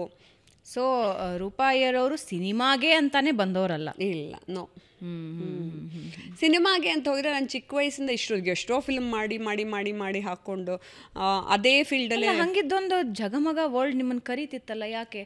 ಬೇಸಿಕಲಿ ಡ್ಯಾನ್ಸರ್ ಆಗಿದ್ರಿ, ನಿಮ್ಮನ್ನು ಬಹಳಷ್ಟು ಸ್ಟೇಜ್ ಶೋಸಲ್ಲಿ ನೋಡಿರ್ತಾರೆ, ಚಿಕ್ಕ ಮಗುವಿಂದಾನೇ ನಿಮ್ಮನ್ನ ಆಫರ್ ಬಂದಿತ್ತು. ನಾಗ್ತಿಹಳ್ಳಿ ಸರ್ ಅವಾಗಲೇ ಆಫರ್ಸ್ ಕೊಟ್ಟಿದ್ರು, ಮತ್ತು ತುಂಬ ಜನ ಡೈರೆಕ್ಟರ್ಸು, ದೊಡ್ಡ ದೊಡ್ಡ ಡೈರೆಕ್ಟರ್ಸೇ ಪಾಪ ಆಫರ್ಸ್ ಕೊಟ್ಟಿದ್ರು, ತುಂಬ ಒಳ್ಳೊಳ್ಳೆ ಫಿಲಮ್ಸು. ನನಗೆ ಯಾಕೋ ಇದೊಂದು ಮೈಂಡಲ್ಲಿತ್ತು, ಮತ್ತು ಒಂದು ಭಯನೂ ಇತ್ತು. ಆವಾಗ ನೀವು ಹೇಳ್ದಂಗೆ ಇವತ್ತು ಚಿತ್ರರಂಗದ ಬಗ್ಗೆ ನಮಗೆ ಭಯ ಇಲ್ಲ, ಅವಾಗ ನನಗೆ ಭಯ ಇತ್ತು. ಯಾಕೆಂದರೆ ಅವಾಗೆಲ್ಲ ಓಲಾ ಊಬರ್ ಇರಲಿಲ್ಲ. ಅವಾಗೆಲ್ಲ ನಾವು ಹಿಂಗೆ ಬುಕ್ ಮಾಡ್ಕೊಂಡು ಕಾರ್ನ ಹೋಗೋದು, ಮತ್ತು ಕಮ್ಮಿ ದುಡ್ಡಲ್ಲಿ ಅಫೋರ್ಡಬಲ್ ಆಗಿ ಕಾರ್ ಸಿಗುತ್ತೆ ಅನ್ನೋದು ಇರ್ತಿರಲಿಲ್ಲ. ಒಂದು ನಿಮ್ಮದೇ ಸ್ವಂತದ ಕಾರ್ ಇರಬೇಕು, ಇಲ್ಲಾಂದ್ರೆ ಯಾರೋ ತುಂಬ ಗೊತ್ತಿರೋ ವ್ಯಕ್ತಿ ನಿಮ್ಮನ್ನು ಕರ್ಕೊಂಡು ಹೋಗ್ತಾರೆ ಅನ್ನೋ ರೀತಿ ಇರಬೇಕಿತ್ತು. ಸೊ ಆ ಎಲ್ಲ ಅನಿವಾರ್ಯತೆಗಳಿಂದ ನನಗೆ ನಾನು ಆ್ಯಕ್ಟ್ ಮಾಡೋಕ್ಕೆ ಹೋಗೋದಕ್ಕಿಂತ better I should become something else, ನಾನು ನಿರ್ದೇಶಕಿ ಆಗಬೇಕು ಅಂತ ಡಿಸಿಷನ್ ತೊಗೊಂಡೆ. ಸೊ ಮುಖಪುಟ ಮಾಡೋ ಸಂದರ್ಭದಲ್ಲಿ ತಲೆಯಲ್ಲಿ ಏನು ಓಡ್ತಾ ಇತ್ತು ನಿರ್ದೇಶನದ ಕೈಗೆ ಹಾಕಬೇಕು ಅಂದರೆ? ಆ್ಯಂಡ್ ಈಗನೂ ಹೆಣ್ಣುಮಕ್ಕಳು ನಿರ್ದೇಶನದಲ್ಲಿ ಸ್ಟ್ರಗಲ್ ಮಾಡ್ತಿದ್ದಾರೆ ಡೆಫಿನೆಟ್ಲಿ. ಒಂದು ಫಿನಾನ್ಷಿಯಲಿನೂ ಸಪೋರ್ಟ್ ಕಮ್ಮಿ ಇರುತ್ತೆ, ಸೊಸೈಟಿ ಅಕ್ಸೆಪ್ಟೆನ್ಸು ಕಮ್ಮಿ ಇರುತ್ತೆ. ನೀವು ಆಗಲೇ ಯೋಚನೆ ಮಾಡಿ ನಿರ್ದೇಶನಕ್ಕೆ ಧುಮುಕೆ ಬಿಟ್ರಿ. ಅದೆಲ್ಲ ದೇವ್ರು ಮಾಡೋದು. ನಾನು ತುಂಬ ಚಾಮುಂಡೇಶ್ವರಿನ ನಂಬ್ತೀನಿ. ಅವಳು ಚಿಕ್ಕ ವಯಸ್ಸಿಂದ ನನ್ನ ಕೈ ಬಿಡದೆ, ನಾ ಬಸ್ಸಲ್ಲಿ ಒಬ್ಬೊಬ್ಬಳೇ ಟ್ರಾವೆಲ್ ಮಾಡ್ತಾ ಇದ್ರು ಪಕ್ಕದಲ್ಲಿ ನಾನು ಇದ್ದೀನಿ ಹೋಗು ಅನ್ನೋಳು. ಅವಾಗಿಂದನೇ ನನಗದೇನೋ ಅದು ದೇವಿ ಗೋಚರಿಸ್ತಾ ಇದ್ಲು ತುಂಬ. ಆಗಿಂದ ನನಗೇನು ಅಂತ ಹೇಳಿದ್ರೆ, ನೀನು ಡೈರೆಕ್ಷನ್ ಮಾಡೋದಕ್ಕೂ ನಾನು ಶುರು ಮಾಡಲಾ ಬೇಡವಾ ಅಂತ ಅನೇಕ ನಿರ್ದೇಶಕರ ಹತ್ರ ಹೋಗಿನೂ ನೀವು ಮಾಡಿಕೊಡಿ ಅಂತ ಕೇಳಿದ್ದೆ. ಆವಾಗ ಅವರು ನಾನು ಮಾಡಲ್ಲ, ನೀವೇ ಮಾಡಬೇಕು, ನಿಮ್ಮ ಕತೆ ಚೆನ್ನಾಗಿದ್ದರೆ ನಿಮ್ಮ ಚಪ್ಪಲಿ ನನ್ನ ತಲೆ ಮೇಲೆ ಇಟ್ಕೋತೀನಿ ಅಂತಿದ್ದೊಂದು ಸ್ಟೋರಿ ಎಲ್ಲ ಕಡೆ ಹೇಳಿದ್ದೆ ನಾನು. ಹಾಗೆಲ್ಲ ಬೇರೆ ಆಡ್ಕೊಂಡಿದ್ರು. ಆವಾಗ ನಾನು I took it as a challenge, ನಾನೇ ಮಾಡಬೇಕು ಅಂತ. ಯಾಕಂದರೆ ಆ ಟೈಮಲ್ಲಿ HIV ಇನ್ಫೆಕ್ಟೆಡ್ ಮಕ್ಕಳ ಜೀವನ ಬಹಳ ಮುಖ್ಯ ಆಗಿತ್ತು ನನಗೆ. ಯಾಕೆಂದರೆ ನಾನು ಡ್ಯಾನ್ಸ್ ಹೇಳ್ಕೊಡ್ಬೇಕಾದ್ರೆ ಏನು ಮಾಡಿದ್ದೆ, ಪಾರ್ಲಲ್ಲಿ ಚಾರಿಟಬಲ್ ಆ್ಯಕ್ಟಿವಿಟೀಸು ಈ ಥರ ಅಂಗವೈಫಲ್ಯತೆ ಇರೋವಂಥ ಸ್ಪೆಷಲ್ ಕಿಡ್ಸ್ಗೆ ಮತ್ತು ಈ ರೀತಿ ವಿಜುವಲಿ ಇಂಪೇರ್ಡ್ ಮಕ್ಕಳಿಗೆ ಅವ್ರುಗಳಿಗೆಲ್ಲ ಈ ರೀತಿ ಡ್ಯಾನ್ಸ್ ಪ್ರೋಗ್ರಾಮ್ಸ್ಗಳನ್ನು ಡ್ಯಾನ್ಸನ್ನು ಹೇಳಿಕೊಟ್ಟು ಅವ್ರಿಗೆ ಸ್ಟೇಜ್ ಮೇಲೆ ಕರೆದು, ಅಂದರೆ ಬ್ರಿಡ್ಜ್ ಬಿಟ್ವೀನ್ ನಾರ್ಮಲ್ ಜನ ಮತ್ತು ಇಂಥ ಸ್ಪೆಷಲ್ ಮಕ್ಕಳುಗಳನ್ನು ಹೊಂದಾಣಿಕೆ ಮಾಡೋ ಅಂಥದ್ದು, ಮತ್ತು ಅವ್ರುಗಳನ್ನ ಅಮೇರಿಕಾಗೂ ಕರ್ಕೊಂಡು ಹೋಗಿ ಕಾರ್ಯಕ್ರಮಗಳನ್ನ ಮಾಡಿಸೋದು, ಅದೆಲ್ಲ ಮಾಡಿದ್ದೆ. ಆ ಟೈಮಲ್ಲಿ ನನಗೇನಾಯಿತು, ಈ ಸ್ಪೆಷಲ್ ಮಕ್ಕಳ ಬಗ್ಗೆ ಫಿಲ್ಮ್ ಮಾಡಬೇಕು ಅಂತಂದಾಗ HIV ಇನ್ಫೆಕ್ಟೆಡ್ ಮಕ್ಕಳದು ಗಮನಕ್ಕೆ ಬಂತು. ಇವಾಗ ಲಕ್ಕೀಲಿ ಏನಾಗಿದೆ ಗೊತ್ತಾ, ಮೆಡಿಸಿನ್ ಬಂದು ಸದ್ಯ ಲಕ್ಕೀಲಿ ಇಟ್ ಹ್ಯಾಸ್ ಕಮ್ ಡೌನ್. ಹೌದು, ಆ ಮಕ್ಕಳು ಅಷ್ಟು ಸಫರ್ ಮಾಡ್ತಾ ಇಲ್ಲ. ಯಾಕೆಂದರೆ ಅಪ್ಪ ಅಮ್ಮ ಅಂದರೆ ಅದ್ರ ಬಗ್ಗೆ ಎಚ್ಚರಿಕೆ ವಹಿಸಿ ಮಾಡ್ಕೊಳ್ತಾ ಇದ್ದಾರೆ. ಆವಾಗ ಒಂದು ಟೈಮಲ್ಲಿ ಪೀಕಲ್ಲಿತ್ತು. ಆವಾಗ ನಾನು ಮುಖಪುಟ, ಅದಕ್ಕೂ ಮುಂಚೆ ದಾಟು ಅಂತ ಒಂದು ಆರ್ಟ್ ಫಿಲಮ್ನ ಆ್ಯಕ್ಟ್ ಮಾಡಿ ಪ್ರೊಡ್ಯೂಸ್ ಮಾಡಿದ್ದೆ. ಅದಾದಮೇಲೆ ಮುಖಪುಟವನ್ನು ನಿರ್ದೇಶನ ಮಾಡಿದಂಥ ಮೊದಲ ಚಿತ್ರ. ಅಂದರೆ ಜೀವನ ಸಾಗಿಸೋಕೆ ಭರತನಾಟ್ಯಂ ಕಲಿತು ಕ್ಲಾಸಸ್ ತಗೊಂಡು ಅದರಲ್ಲಿ ಸಂಪಾದನೆ ಶುರು ಮಾಡಿದ ರೂಪಾ ಅಯ್ಯರವರು ಎಷ್ಟು ತಮ್ಮ ಜೀವನನ ಕಂಡುಕೊಂಡು ಅಂತ ಹೇಳಿದ್ರೆ ಹಲವಾರು ಸಾಮಾಜಿಕ ಕಾರ್ಯಕ್ರಮಗಳಲ್ಲೂ ತಮ್ಮನ್ನು ತಾವು ತೊಡಗಿಸ್ಕೊಂಡಿದ್ದಾರೆ. ಈಗಾಗಲೇ ಹೇಳಿದ ಹಾಗೆ HIV ಪೀಡಿತ ಮಕ್ಕಳಿಗಾಗಿ ಈಗಾಗಲೇ ಬಹಳಷ್ಟು ಮಾಡಿದ್ದಾರೆ. ಆದರೆ ಒಂದು ಪ್ರಶ್ನೆ ಯಾವಾಗಲೂ ಕಾಡುತ್ತೆ ರೂಪಾ ಅಯ್ಯರವರೇ, ಇಸ್ ಇಟ್ ಸೋ ಈಸಿ? ನೀವು ಹೇಳ್ತಾ ಇದ್ರೆ ತುಂಬ ಫೇರಿಟೇಲ್ ಜೀವನ ಅಂತ ಅನಿಸುತ್ತೆ, ಕಲರ್ಫುಲ್ ಅನಿಸುತ್ತೆ, ವಾವ್, ಒಂದು ಕಿಚ್ಚು ಮನಸ್ಸಿನಲ್ಲಿ ಹೊತ್ಕೋತು ಹೋದೆ, ನಾನು ಸಾಧಿಸಿದೆ, ತುಂಬ ಈಸಿ ಅನಿಸ್ಬಿಡತ್ತೆ. ಆದರೆ ಈಗಿನ ಹೆಣ್ಣುಮಕ್ಕಳು ಸ್ಟಿಲ್ ಇವತ್ತು ನಾವು ಸಾಮಾಜಿಕವಾಗಿ ತುಂಬ ಎಕ್ಸ್ಪೋಜರ್ ಸಿಗ್ತಾ ಇದೆ, ಸೋಷಿಯಲ್ ಮೀಡಿಯಾ ಥ್ರೂನೇ ತುಂಬ ಎಕ್ಸ್ಪೋಜರ್ ಸಿಗ್ತಾ ಇದೆ. ಆದರೆ ನಿಮ್ಮ ಕಾಲದಲ್ಲಿ ಹಾಗೇನಿರಲಿಲ್ಲ, ಒಂಚೂರು ಇರಲಿಲ್ಲ. ಸೋಷಿಯಲ್ ಮೀಡಿಯಾಗೆ ಇವಾಗಲೂ ನಾನು ಹೋಗೋದೇ ಇಲ್ಲ ಆನ್ಲೈನ್ಗೆ, ಅದಕ್ಕೆ ನಂಗೆ ರೂಢಿನೇ ಇಲ್ಲ ಅದು. ಯಾಕೆಂದರೆ ಐ ಬಿಲೀವ್ ಇನ್ ಪ್ರಾಕ್ಟಿಕಲಿ ಆ ಜಾಗಕ್ಕೆ ಹೋಗಿ ವರ್ಕ್ ಮಾಡೋದು. ಬಿಕಾಸ್ ನಾನು ತುಂಬ ಗೌರ್ಮೆಂಟ್ ಹಾಸ್ಪಿಟಲ್ಸ್ಗೆ ಹೋಗಿ ಕೆಲಸ ಮಾಡ್ತಾಯಿದ್ದೆ ಮೊದಲಿಂದ, ಈಗಲೂ ಮಾಡ್ತೀನಿ. ಯಾಕೆಂದರೆ ICUಲಿ ಮಲಗಿರೋ ವ್ಯಕ್ತಿಗೆ ಗೊತ್ತಿರಲ್ಲ ತಾನೇನು ಪ್ರಾಬ್ಲಮಲ್ಲಿ ಅಂತ. ಆದರೆ ಈಚೆ ಕೂತ್ಕೊಂಡು ಅಜ್ಜಿ ತಾತ ಅಪ್ಪ ಅಮ್ಮ ಒಂದು ಇಡ್ಲಿನೂ ತಿಂದೆ, ಕಾಫಿನೂ ಕುಡಿದೆ, ಅಯ್ಯೋ ನನ್ನ ಮಗ ಬದುಕು ಬರಲಿ, ಅಯ್ಯೋ ನನ್ನ ಮಗಳು ಬದುಕು ಬರಲಿ ಅಂತ ಹೊರಗಡೆ ಸಾಯ್ತಿರ್ತಾರಲ್ಲ, ಅವ್ರಿಗೆ 2 ಇಡ್ಲಿ ಕೊಡೋ ಕೆಲಸ ಮಾಡ್ತಿದ್ದೆ. ನನಗೆ ಪ್ರಾಕ್ಟಿಕಲಿ ಇವನ್ ರೈತರಿಗಾಗಲಿ ಪ್ರಾಕ್ಟಿಕಲಿ ಯಾವಾಗಿಂದ ಶುರು ಮಾಡಿದ್ರಿ ಹಾಗೆ? ಅಂದರೆ ಸೋಷಿಯಲಿ ನಾನು ಪ್ರತಿಸ್ಪಂದಿಸಬೇಕು ಅಂತ ನಿಮಗೆ ಯಾವಾಗ ಗೊತ್ತಾಯ್ತು? ನನಗೆ ಯಾವುದಾದ್ರೂ ಘಟನೆ ಇದೆಯಾ? ಅಂದರೆ ಇದೊಂದು ಘಟನೆ ನೋಡಿದೆ ಆವತ್ತಿನಿಂದ ನಾನು ನಿರ್ಧಾರ ಮಾಡಿದೆ, ಹಾಗೇನಾದ್ರೂ ಆಯ್ತಾ ನಿಮ್ಮ ಜೀವನ? ಇಲ್ಲ, ಇದೂ ಎಗೇನ್ ದೇವರೇ ನನಗೆ ಪ್ರೇರೇಪಣೆ ಕೊಟ್ಟಿದ್ದು. ಎಷ್ಟೊಂದು ಸತಿ ಪ್ರಿಸನ್ ಇನ್ಮೇಟ್ಸ್ಗೆ ಹೋಗಿ ಕಲ್ಚರಲ್ ಆ್ಯಕ್ಟಿವಿಟೀಸ್ ಮಾಡಿಸಿ ಅವ್ರನ್ನ ಕರ್ಕೊಂಬಂದು ವೇದಿಕೆ ಮೇಲೆ ನಿಲ್ಲಿಸಿ ಅವ್ರ ಹೆಂಡ್ತೀರನ್ನ ಕೆಳಗಡೆ ಕೂಡಿಸಿ ಆಡಿಯನ್ಸ್ ಆಗಿ ಅದನ್ನು ಗೌರ್ಮೆಂಟ್ ಪರ್ಮಿಷನ್ ತೊಗೊಂಬಂದು. ಯಾಕಂದರೆ ಸುಮ್ಮನೆ ಕೈದಿಗಳು ಕೈ ಹಿಡ್ಕೊಂಡು ಬಾಪ್ಪ ಅಂದರೆ ಬರೋಕ್ಕೆ ಪರ್ಮಿಷನ್ ಇಲ್ವಲ್ಲ. ಪ್ರತಿಯೊಂದು ಹೆಜ್ಜೆಯಲ್ಲೂ ತುಂಬ ಕಷ್ಟಪಟ್ಟಿದ್ದೀನಿ ನಾನು. ಆ ಕಷ್ಟ ನನಗೆ ಗೊತ್ತು, ದೇವ್ರಿಗೆ ಗೊತ್ತು. ಬಟ್ ದಟ್ಸ್ ಓಕೆ, ನನಗೆ ಕಷ್ಟ ಅಂದ್ಕೊಳ್ಳಲ್ಲ, ಐ ಆಮ್ ಫಿನಿಶಿಂಗ್ ಮೈ ಕರ್ಮ ಅಂದ್ಕೋತೀನಿ. ಸೊ ಆ ರೀತಿ ಈ ಸ್ಪೆಷಲ್ ಮಕ್ಳುಗಳಿಗೆ ಡ್ಯಾನ್ಸ್ ಹೇಳ್ಕೊಡ್ಬೇಕಾದ್ರೆ ನನ್ನ ಮನಸ್ಥಿತಿಲಿ ಅದೆಲ್ಲ ಬಂದಿದ್ದು. ಅಂದರೆ ಸಿಂಪತ್ತಿಗೆ ನೀನು ಹೋಗ್ಬಿಟ್ಟು ಸುಮ್ಮನೆ ಡ್ಯಾನ್ಸ್ ಹೇಳ್ಕೊಟ್ರೆ ಇಟ್ ವಾಂಟ್ ವರ್ಕ್. ದುಡ್ಡು ಬಹಳ ಮುಖ್ಯ. ಅವ್ರು ಉಜ್ಜೋ ಹಲ್ಲುಜ್ಜೋ ಬ್ರಷಿಂದ ಹಿಡಿದು ಸೋಪಿಂದ ಹಿಡಿದು ಆ ಮಕ್ಕಳಿಗೆ ನೀನು ಹೇಗೆ ದುಡ್ಡು ಕೊಡ್ತೀಯೋ ಅದು ಕೂಡ ಮುಖ್ಯ ಆಗುತ್ತೆ ಎಜುಕೇಷನ್ಗೆ. ಸೊ ನೀನು ದುಡಿಲೇಬೇಕು ಅನ್ನೋದು ನನ್ನ ಮೈಂಡ್ ವಾಯ್ಸು ನನಗೆ ಯಾವಾಗಲೂ ಹೇಳೋದು. ಸೊ ಅದಕ್ಕೆ ನಾನು ದುಡ್ದು ಅವ್ರುಗಳನ್ನೆಲ್ಲ ನೋಡ್ಕೋಬೇಕು ಅನ್ನೋದನ್ನ ಒಂದು ಫಿಕ್ಸ್ ಮಾಡಿಕೊಂಡೆ. ಅದ್ರ ಜೊತೆಗೆ ನಾನೊಬ್ಬಳೇ ಏನೋ ಒಂದು 10-20 ಜನ ಮಕ್ಕಳು ನೋಡ್ಕೋಬೋದು. ಆದರೆ ಇದನ್ನು ಬೆಳಕಿಗೆ ತಂದರೆ ಎಷ್ಟು ಜನರಿಗೆ ಹಂಗೆ ಟೈಅಪ್ ಮಾಡಿ ಬಿಡ್ಬೋದು. ಯಾಕಂದ್ರೆ ನಾನೊಬ್ಬಳೇ ಮಾಡ್ತೀನಿ ಅನ್ನೋದೆಲ್ಲ ಸುಳ್ಳು, ಅದೆಲ್ಲ ಸುಳ್ಳು ಕಲ್ಪನೆ. ಎಲ್ಲರೂ ಮಾಡಬೇಕು ಅಂದಾಗ ಇಂಥ ಅನಿವಾರ್ಯತೆನ ಒತ್ತಿ ಹೇಳಿ ಸಮಾಜಕ್ಕೆ ಬೆಳಕಿಗೆ ತರಬೇಕು. ನಾನೊಬ್ಳು ಹುಡುಗಿನೇ ಬಡತನದಿಂದ ಬಂದು ಮಾಡ್ತಾ ಇದ್ದಾಗ ನೀವೆಲ್ಲಾನು ಮಾಡಬಹುದು. ಆಮೇಲೆ ಕೆಲವರು ಮಾಡ್ತಾರೆ, ತಮ್ಗೆ ಹಾಕಿದ ಶಾಲುನ ದಾನ ಕೊಟ್ವಿ, ಲೇಖಕ್ ಬುಕ್ ದಾನ ಕೊಟ್ವಿ ಅಂತ ಹಿಂಗೆ ಚಿಕ್ಕದು, ಅದೆಲ್ಲ ಅಲ್ಲ. ಒಂದು ಕೆಲಸನ ಹಿಡ್ಕೊಂಡ್ರೆ ನೀವು ಫಿಕ್ಸ್ ಮಾಡಿ ಅಲ್ಲಿ ಕೊನೆ ತನಕ ಹೋಗಿ ಒಬ್ರಿಗೆ ಅಂಗಡಿ ಹಾಕಿಸ್ಕೊಡ್ತೀನ ಅಂದರೆ ಆ ಲೋನು ಮಾಡಿಸಿ ಎಲ್ಲ ಮಾಡಿಸಿ ಪ್ರಧಾನಮಂತ್ರಿ ಯೋಜನೆ ಹಾಕಿಸಿ ಅವಳಿಗೆ ಪ್ರಾಫಿಟ್ ಬರೋ ಥರ ನಿಲ್ಲಿಸಿ ಆ ಮಹಿಳೆನ ಬರಬೇಕು. ಅಷ್ಟು ತನಕ ಸಾಧನೆ ಮಾಡಿಬಿಟ್ಟು ಬರಬೇಕು. ಸೊ ಆ ರೀತಿ ಚಿಕ್ಕ ಮಕ್ಕಳಿಗೆಲ್ಲ ನಾನು ಡ್ಯಾನ್ಸು ಅಂತ ಹೇಳ್ಕೊಡೋಕೆ ಹೋದಾಗ that is when I realised ಅವ್ರ ಜೀವನಕ್ಕೆ ಮುಂದೆ ಒಂದೊಂದನ್ನು ಸರಿಪಡಿಸ್ತಾ ಹೋಗಬೇಕು. ಹಿಂಗಿತ್ತು ಅವ್ರ ಜೀವನ ಆ ಸಂದರ್ಭದಲ್ಲಿ? ಅಂದರೆ ಇವಾಗ ನೀವು ಹೇಳಿದ ಹಾಗೆ ಮೆಡಿಸಿನ್ ವೈಸ್ ಕೂಡ ನಾವು ತುಂಬ ಮುಂದುವರೆದಿದ್ದೀವಿ, ತುಂಬ ಅದರಲ್ಲಿ ಅಭಿವೃದ್ಧಿ ಆಗಿದೆ. ಆದರೆ ಆ ಟೈಮಲ್ಲಿ ಹೆಂಗಿತ್ತು ಆ ಮಕ್ಕಳ ವೇದನೆ? ಆ್ಯಕ್ಚುಲಿ ತುಂಬಾ ಕಷ್ಟದ ಪರಿಸ್ಥಿತಿಲಿತ್ತು. ಬಿಕಾಸ್ ಯಾಕೆಂದರೆ ವೈಜ್ಞಾನಿಕವಾಗಿ ಪೂರ್ಣ ಮಟ್ಟದಲ್ಲಿ ಗುಣಪಡಿಸೋ ಔಷಧಿನ ಕಂಡಿಡ್ದಿರಲಿಲ್ಲ. ಆಮೇಲೆ ಸಮಾಜಕ್ಕೆ ಹೆದರ್ಕೊಂಡು ತುಂಬ ಜನ ಅಪ್ಪ ಅಮ್ಮ ಆತ್ಮಹತ್ಯೆ ಮಾಡ್ಕೊಳ್ಳೋರು. ಎಗೇನ್ ನನ್ನ ಸಮಾಜ, ನೀವು ಹೇಳೋ ಸಮಾಜ, ನಿಮ್ಮ ಅಕ್ಕಪಕ್ಕದ ಮನೆಯವರೇ ಇವತ್ತಿಗೂ ನಾನು ಹೇಳ್ತೀನಿ ಜನನ ಬದುಕಕ್ಕೆ ಬಿಡಲ್ಲ. ತುಂಬ ಹಿಂಸೆ ಕೊಟ್ಟು ಸಾಯಿಸೋರೆ ನಿಮ್ಮ ಅಕ್ಕಪಕ್ಕದಲ್ಲಿರೋರು, ಎದುರು ಬದ್ರಗಿರೋರು. ಅವ್ರೆಲ್ಲ ಯಾಕೆ ಅನ್ನೋದೇ ಗೊತ್ತಿಲ್ಲ. ನಿಮ್ಮದೇ ಸಮಾಜದಲ್ಲಿ ಪಾಪ ಯಾರೋ ಕಷ್ಟಪಡ್ತಿದ್ದಾರೆ ಅಂದರೆ ಅವ್ರ ಪಾಡಿಗೆ ಅವ್ರನ್ನ ಬದುಕಕ್ಕೆ ಬಿಡಿ. ಆಯಿತು, ಕರ್ಮಾನುಸಾರವಾಗಿ ಅವ್ರಿಗೇನೋ ತೊಂದರೆ ಆಗಿದೆ, ಅದನ್ನ ಅನುಭವಿಸ್ತಾ ಇರ್ತಾರೆ. ಅದನ್ನು ನೀವು ಎತ್ತಿ ಆಡ್ಕೊಳ್ಳೋದು, ಹಿಂಸೆ ಕೊಡೋದು, ಅವ್ರಿಗೇನೋ ಕೊಂಕು ಮಾತಲ್ಲಿ ಕೇಳೋದು, ಅದೆಲ್ಲ ಮಾಡೋದ್ರಿಂದ ನಿಮ್ಮದೇ ಬ್ಯಾಡ್ ಕರ್ಮ ಜಾಸ್ತಿ ಆಗುತ್ತೆ. ಅದು ನಿಮ್ಮ ಮಕ್ಕಳಿಗೆ ತಿರುಗಿಸಿ ಹೊಡೆಯತ್ತೆ ಇನ್ನೊಂದು ದಿನ ಕರ್ಮ, ಬಿಡೋದೇನಿಲ್ಲ. ಆ ರೀತಿ ಸಮಾಜಕ್ಕೆ ಇದೆಲ್ಲ ತರಬೇಕು ಅಂತಂದಾಗ ಈ ಮಕ್ಕಳನ್ನ ಕೇರ್ಫುಲ್ಲಾಗಿ ನೋಡ್ಕೋಬೇಕಾಯ್ತು. ಎಷ್ಟೋ ಸತಿ ನನಗೊಂದೊಂದು ಸತಿ ಹೀಗೆ ಸ್ಕ್ರ್ಯಾಚ್ ಆದಾಗಲೂ ಹೋಗಿ ಟೆಸ್ಟ್ ಮಾಡಿಸ್ಕೊಳ್ತಾ ಇದ್ದೆ ನಾನು. ಆವಾಗೆಲ್ಲ HIV ಇನ್ಫೆಕ್ಟೆಡ್ ನನಗೆ ಹರಡ್ಬಿಟ್ಟಿದ್ಯಾ ಅಂತ. ಪಾಪ ಡಾಕ್ಟರ್ ಸತೀಶ್ ಅವರು ನನಗೆ ಡೀಪ್ ಟೆಸ್ಟ್ಗೆ ಬಾಂಬೆಗೆಲ್ಲ ಕಳಿಸಿ ಎಷ್ಟೋ ಸತಿ ಇಲ್ಲ ನಿನಗೇನೂ ಆಗಲ್ಲ, ನಿಂಗೆ ಬರೋದಿಲ್ಲ ಅಂತೆಲ್ಲ. ನಮ್ಮ ಮನೆಯಲ್ಲೂ ತುಂಬ ಸತಿ ಹೆದರ್ಕೊಳ್ಳೋರು, ಎಸ್ಪೆಷಲಿ ನನ್ನ ಹಸ್ಬೆಂಡು, ಅಯ್ಯೋ ನಿನಗೆ ಈ ಮಕ್ಕಳ ಜೊತೆ ಯಾಕೆ ಕೆಲಸ ಮಾಡ್ತಿದ್ಯಾ ಅಂತ. ಈವನ್ ಪ್ರಿಸನ್ ಇನ್ಮೇಟ್ಸಲ್ಲಿ ಈ ಕೈದಿಗಳು ನನಗೆ ಫೋನ್ ಮಾಡಿದ್ರೆ ಹೆದರ್ಕೊಂಡ್ಬಿಡೋರು. ಅವನೇನು ಕೈದಿ ನಿನಗೆ ಫೋನ್ ಮಾಡೋದು, ನಾರ್ಮಲ್ ಮನುಷ್ಯ ಫೋನ್ ಮಾಡಿದ್ರೆ ಓಕೆ ಅಂತ. ನಾನೇನು ಮಾಡ್ತೀನಿ, ಯಾವಾಗಲೂ ಫಿಲಸಾಫಿಕಲಿ ಅಡ್ವೈಸ್ ಕೊಡೋದು ಅದು ಇದು. ಯಾಕೆಂದರೆ ಆ ಕೈದಿಗಳು ವಾಪಸ್ ಸಮಾಜಕ್ಕೆ ಬಂದಾಗ ಒಳ್ಳೆ ಮನುಷ್ಯರಾಗಿ ಬದುಕಬೇಕು. ನೀನು ಜೈಲಿಗೆ ಹೋಗಿದ್ದೆ ಕಣೋ, ನೀ ಕೈದಿ ಕಣೋ, ಹಿಂಗೆ ಕಣೋ ಅಂತ ಅವ್ನಿಗೆ ಬೈತಾನೇ ಇದ್ದರೆ ಅವ್ನು ಇನ್ನೇನಾಗ್ತಾನೆ? ಅವ್ನು ಅದನ್ನೇ ತೊಗೊಂಡು ನೋಡಿ ಆಲ್ರೆಡಿ ಒಂದು ಸತಿ ಹೋಗಿ ಬಂದಿದ್ದೀನಿ, ನಿನಗೂ ಹೊಡೆದ್ಬಿಟ್ಟು ಇನ್ನೊಂದು ಸತಿ ಹೋಗ್ತೀನಿ ಅಂತಾನೆ.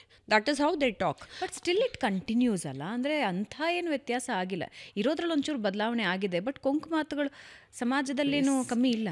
ಅಯ್ಯೋ ತುಂಬ ಎಲ್ಲ ಆಯಾ ಲೆವೆಲಲ್ಲೇ ಕೊಂಕು ಮಾತುಗಳಿದೆ. ಆಮೇಲೆ ತುಂಬ ಜನ ಇವಾಗ ಸೋಷಿಯಲ್ ಮೀಡಿಯಾದಲ್ಲೂ ಅದು ಹೆಂಗೆ ಅವ್ರಿಗೆ ಟೈಮ್ ಸಿಕ್ಕತ್ತೋ, ಕೆಟ್ಟದು ನೆಗೆಟಿವ್ ತಮ್ಮನೇದೇ ತಮಗೆ 1000 ಪ್ರಾಬ್ಲಮ್ ಇರುತ್ತೆ. ತಮ್ಮ ಅಪ್ಪ ಅಮ್ಮನಿಗೇ ಹುಷಾರಿರಲ್ಲ, ಏನೋ ಒಂದು ಪ್ರಾಬ್ಲಮಲ್ಲಿರ್ತಾರೆ. ಅಪ್ಪ ಅಮ್ಮನಿಗೆ ಒಂದು 10 ಮಾತು ಒಳ್ಳೇದನ್ನ ಆಡಿ ಚೆನ್ನಾಗಿ ನೋಡ್ಕೊಳ್ಳೋ ಕೆಲಸ ಮಾಡಲ್ಲ, ಅಥವಾ ಯಂಗ್ಸ್ಟರ್ಸ್ಗೆ ಮೋಟಿವೇಟ್ ಮಾಡೋವಂಥ ಕೆಲಸ ಮಾಡಲ್ಲ. ಇಲ್ಲಿ ನೆಗೆಟಿವ್ ಕಾಮೆಂಟ್ಗಳು ಮಾಡೋದಕ್ಕೆ ಟೈಮ್ ಮಾಡ್ಕೊಂಡಿರ್ತಾರೆ. ಮತ್ತು ಅಕ್ಕಪಕ್ಕದ ಮನೆಯವ್ರನ್ನ ಆಡ್ಕೋತಾನೆ, ತಾವೇ ಬೆಳೆದಿರಲ್ಲ. ನಿಜವಾದ ಸಾಧಕರು ನೋಡಿ, ಯಾರು ಹೋಗ್ಬಿಟ್ಟು ನಿಮಗೆ ಕಾಮೆಂಟ್ ಮಾಡೋದಾಗಲಿ ಆಡ್ಕೊಳ್ಳೋದಾಗಲಿ, ನೀವು ಯಾವ ಥರ ನಾರಾಯಣ ಮೂರ್ತಿ ಬಂದುಬಿಟ್ಟು ಫೇಸ್ಬುಕ್ಕಲ್ಲಿ ಕಾಮೆಂಟ್ ಮಾಡೋದು ನೋಡಿದ್ರೆ, ಆಡ್ಕೊಳ್ಳೋದು ನೋಡಿದ್ರೆ, ಅಥವಾ ದೊಡ್ಡ ವ್ಯಕ್ತಿಗಳು ಪ್ರಧಾನಮಂತ್ರಿಗಳು ಯಾರ್ದಾರ ಕಾಮೆಂಟ್ ಮಾಡೋದು ನೋಡಿ, ಇಲ್ಲ. ಯಾವ ಮನುಷ್ಯ ಬೆಳೆದಿರಲ್ವೋ ಅವರೇ ಇಂಥ ಕೆಲಸಗಳೆಲ್ಲ ಮಾಡೋದು. ಇನ್ನೊಬ್ಬರನ್ನ ಬೆಳೆಯಕ್ಕೆ ಬಿಡಲ್ಲ. ಓಕೆ, ಮಕ್ಕಳಿಗೋಸ್ಕರ ಕಾರ್ಯಕ್ರಮ ಆಯೋಜನೆ ಮಾಡಿದ್ರಿ, ಅದಾದಮೇಲೆ ಅದಕ್ಕೆ ಸಿನಿಮಾ ಕೂಡ ನೀವು ನಿರ್ದೇಶನಕ್ಕೆ ಕೈ ಹಾಕಿದ್ರಿ. ಆಗ ಯಾರೋ ಹಿಂಗಿದ್ದೆ ಒಂದು ಕೊಂಕು ಮಾತಾಡಿದ್ರು, ಅದರಿಂದ ನೀವು ಅದನ್ನು ಚಾಲೆಂಜ್ ಆಗಿ ತೊಗೊಂಡ್ರಿ ಅಂತ ಹೇಳಿದ್ರಿ. ಏನು ಹೇಳಿದ್ರು ಅವಾಗ? ಅದೇ ಅವ್ರಿಗೆ ನೀವು ನಿರ್ದೇಶನ ಮಾಡಿಕೊಡಿ ಅಂತ ಹೇಳಿದ್ರೆ, ಓಹೋ ನಿಮ್ಮ ಕತೆ ತುಂಬ ಚೆನ್ನಾಗಿದೆಯಾ, ನೀವು ಕತೆ ಚೆನ್ನಾಗಿದ್ರೆ ನಿಮ್ಮ ಚಪ್ಪಲಿನ ನನ್ನ ತಲೆ ಮೇಲೆ ಇಟ್ಕೋತೀನಿ ಅಂತ ಹೇಳಿದ್ರು. ಅವಾಗ ಹತ್ಕೊಂಡು ಓಡಿ ಬಂದುಬಿಟ್ಟೆ ನನ್ನ ಮನೆಗೆ. ದೇವರೇ ನನಗೇನೇ ಯಾರೇ ಅಂದ್ರೂ ಬಂದು ಮನೇಲಿ ದೇವ್ರಿಗೆ ಸಾಷ್ಟಾಂಗ ನಮಸ್ಕಾರ ಮಾಡಿ ಶಂಕರಾಚಾರ್ಯರಿಗೆ ಮತ್ತು ದೇವಿಗೆಲ್ಲ ನಾನು ಕೇಳ್ಕೊತೀನಿ, ನನಗೆ ಆ ಜ್ಞಾನ ಕೊಡು ಅಂತ. ಯಾಕೆಂದರೆ ನಾನು ತಿರುಗಿಸೋರ್ನ ಅನ್ನೋದ್ರಲ್ಲಿ ಏನೂ ಪ್ರಯೋಜನ ಇಲ್ಲ. ಆಮೇಲೆ ಸಡನ್ನಾಗಿ ಪ್ರೂವ್ ಮಾಡು ತೋರ್ಸೋಕ್ಕಾಗಲ್ಲ. It takes its own time. ಆಮೇಲೆ ನಾನು ಸರಿ ನಾನೇ ಬರೆದು ನಾನೇ ಫಿಲ್ಮ್ ಮಾಡಿ ನನಗೆ ಯಾವಾಗ ರಾಜ್ಯ ಪ್ರಶಸ್ತಿ ಅಂತ ಅಂದ್ಬಿಟ್ಟು ಫಸ್ಟ್ ಅವಾರ್ಡ್ ತೊಗೊಂಡು ಸ್ಟೇಟ್ ಅವಾರ್ಡು, ಅವತ್ತು ಹೇಳಿದೆ, ಸರ್ ಇವತ್ತು ಹೊಸ ಚಪ್ಪಲಿ ಹಾಕ್ಕೊಂಡಿದ್ದೀನಿ, ಟ್ರೈ ಮಾಡಿ ಅಂತ. ಅಂದರೆ ಆ ಸ್ಥಿತಿನ ದೇವ್ರು ಮತ್ತೆ ನನಗೆ ಕರುಣಿಸ್ದ ನೋಡಿ. ನಾ ಪ್ರೂವ್ ಮಾಡಿದೆ ಅಂತಲ್ಲ, ದೇವರು ಒಂದೊಂದು ಕಾಲಘಟ್ಟದಲ್ಲಿ ನಮ್ಮನ್ನು ಆ ಥರ ಕರ್ಕೊಂಡು ಹೋಗ್ತಾರೆ.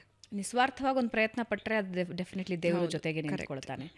ಸೊ ಸಿನಿಮಾ ಇಂಡಸ್ಟ್ರಿ ಹೀರೋಯಿನ್ ಆಗೋ ಆಪ್ಷನ್ ನಿಮಗೆ ಬಹಳಷ್ಟು ಬಾರಿ ಇತ್ತು. ನಿಮ್ಗೆ ಯಾವತ್ತೂ ಅನಿಸಿಲ್ವಾ, ಅಂದರೆ ಒಂದಷ್ಟು ಜನ ತುಂಬಿಕೊಳ್ಬೇಕು, ನನ್ನ ಹಾಡುಗಳಿಗೆ ಅವರು ಡ್ಯಾನ್ಸ್ ಮಾಡಬೇಕು, ನಾನು ಹೀರೋಯಿನ್ ಅಂತಲೇ ಅನ್ನಿಸ್ಕೊಳ್ತಿರ್ಬೇಕು ಅಂತ?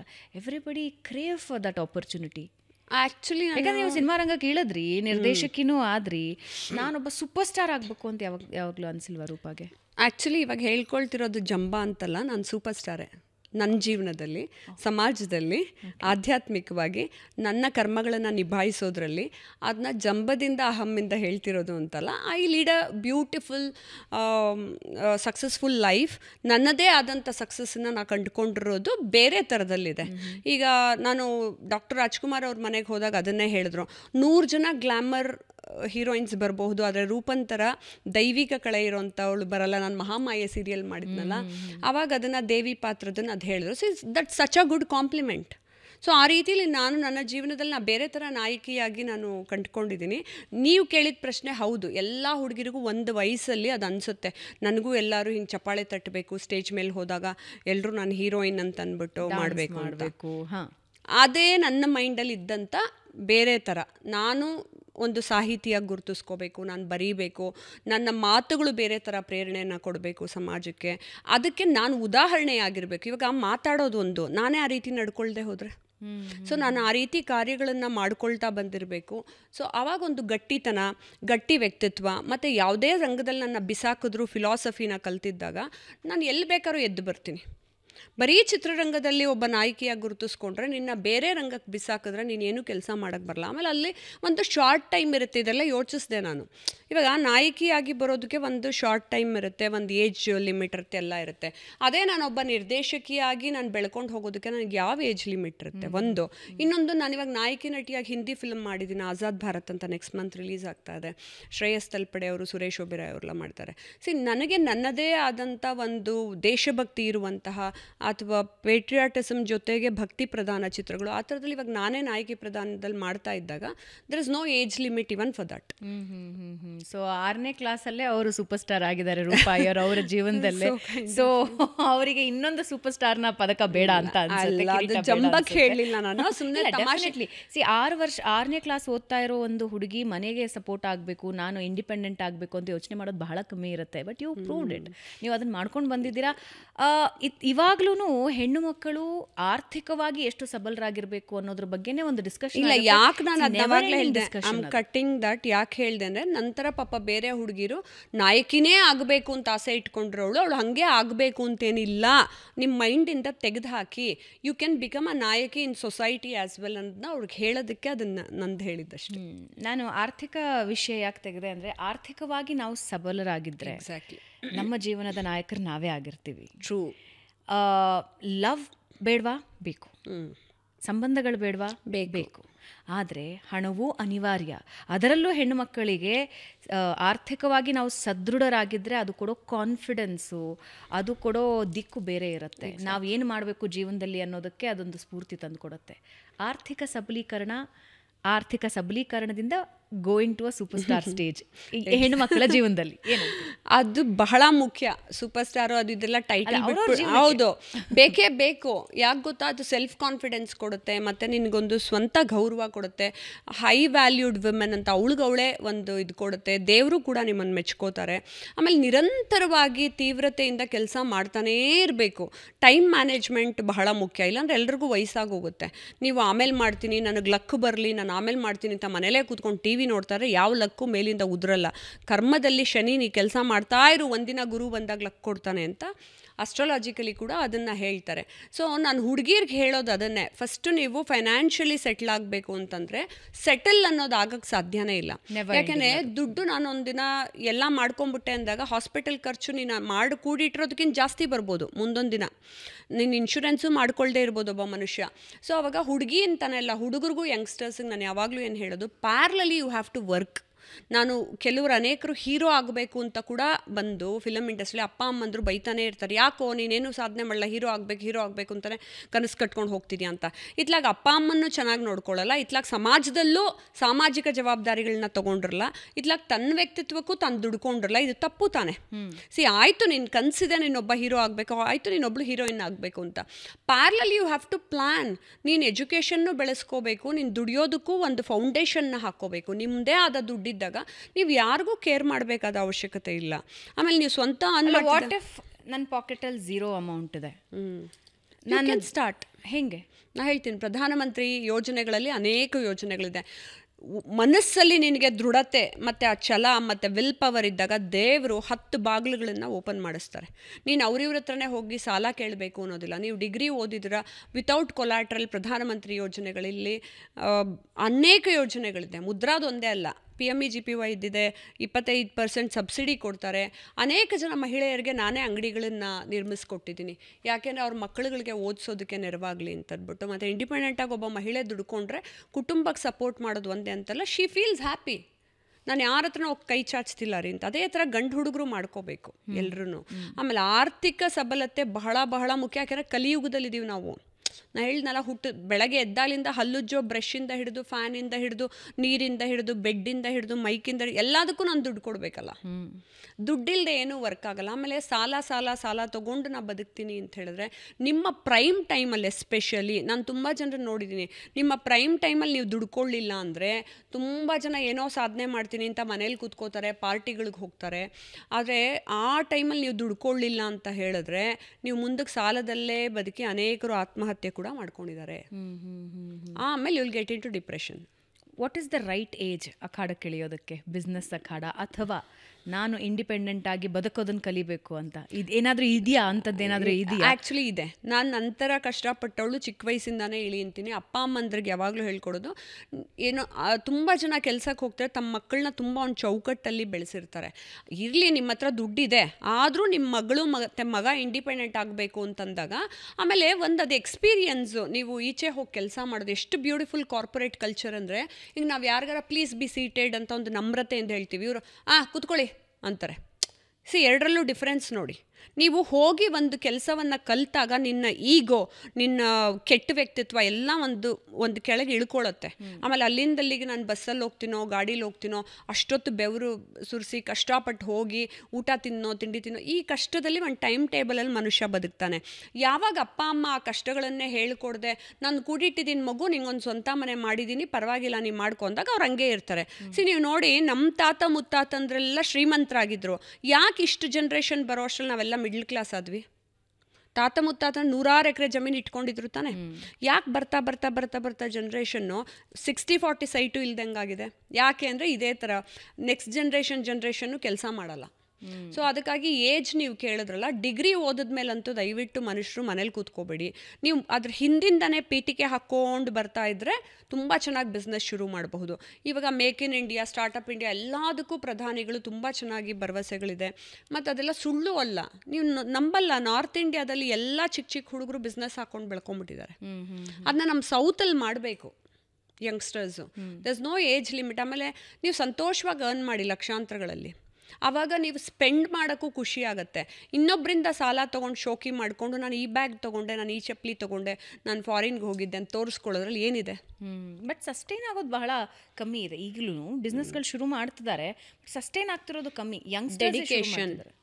ಡೆಡಿಕೇಶನ್ ಮತ್ತು ಕಲಿಬೇಕು.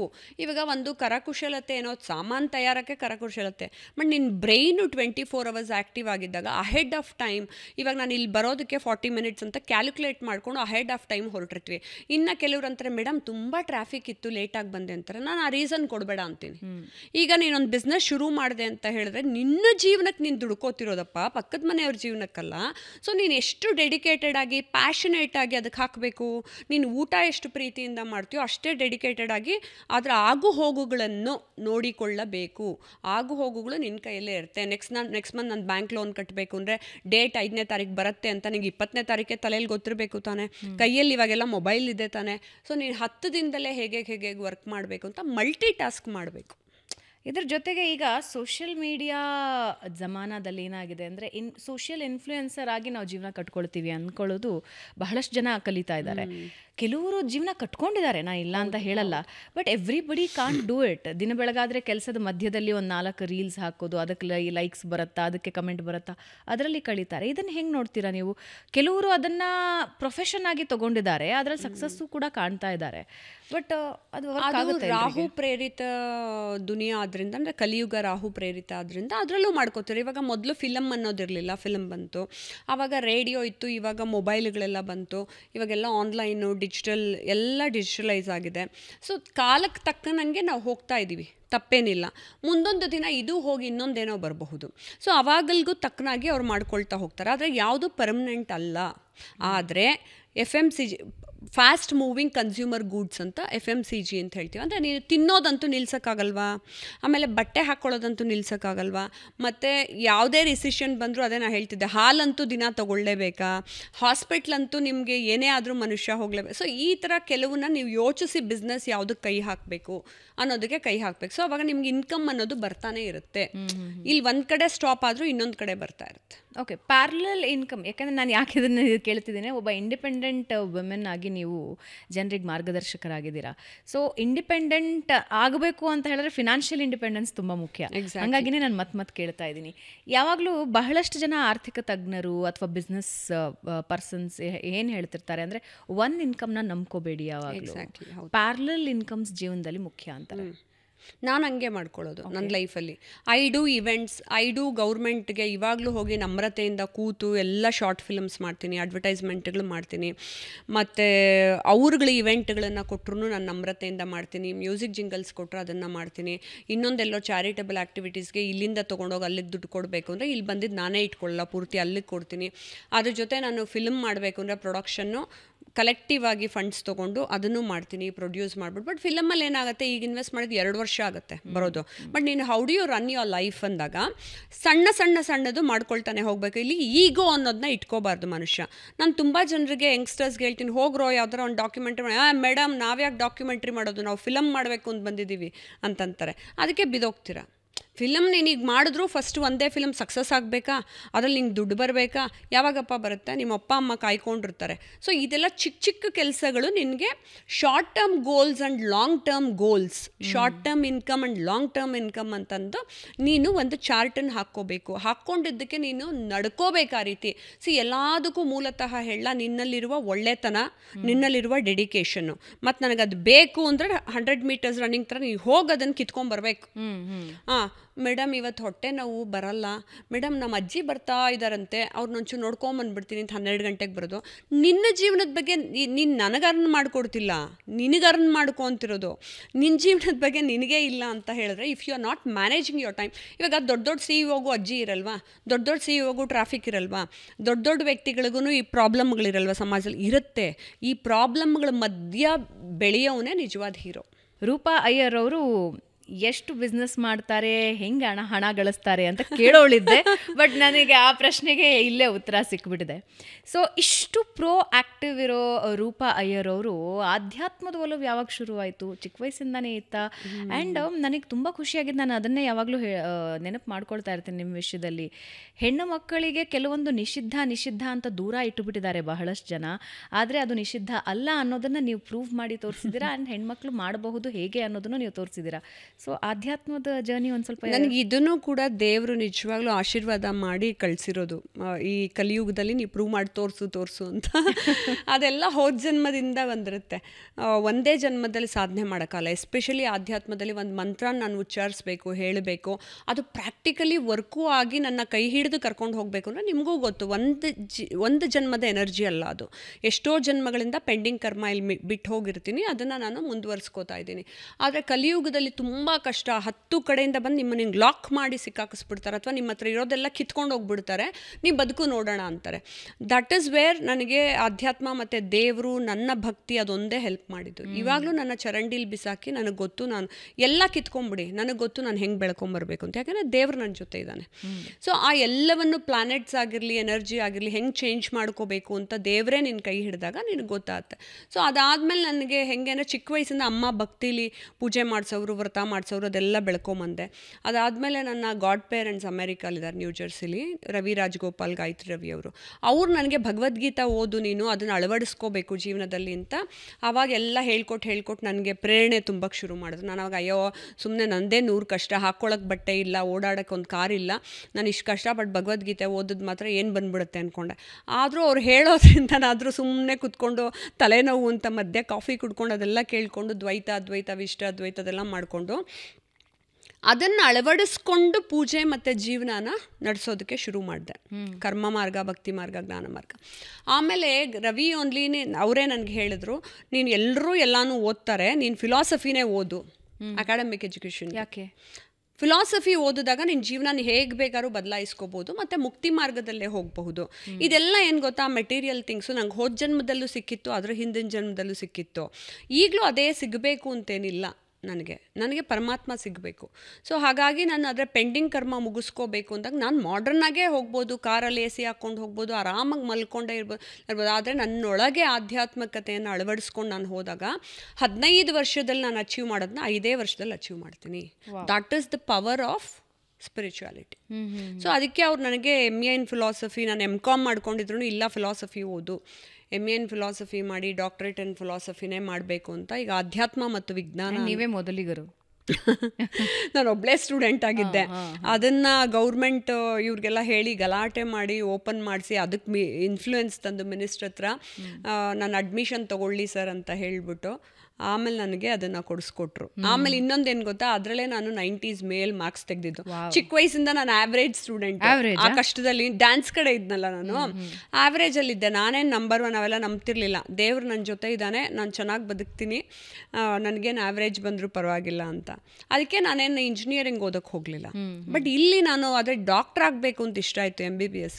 ಅದ್ರ ಬದಲು ಇಲ್ಲಿ ಇವಾಗ ಡಾಕ್ಟ್ರೇಟ್ ಮಾಡ್ಕೋಬೇಕು ಅಂತ ಡಬಲ್ ಡಾಕ್ಟ್ರೇಟ್ ತೊಗೊಂಡೆ. Wonderful, thank you. Roopa Iyer ಅವರ ಪ್ರಕಾರ ಆಧ್ಯಾತ್ಮ ಅಂದರೆ ಏನು?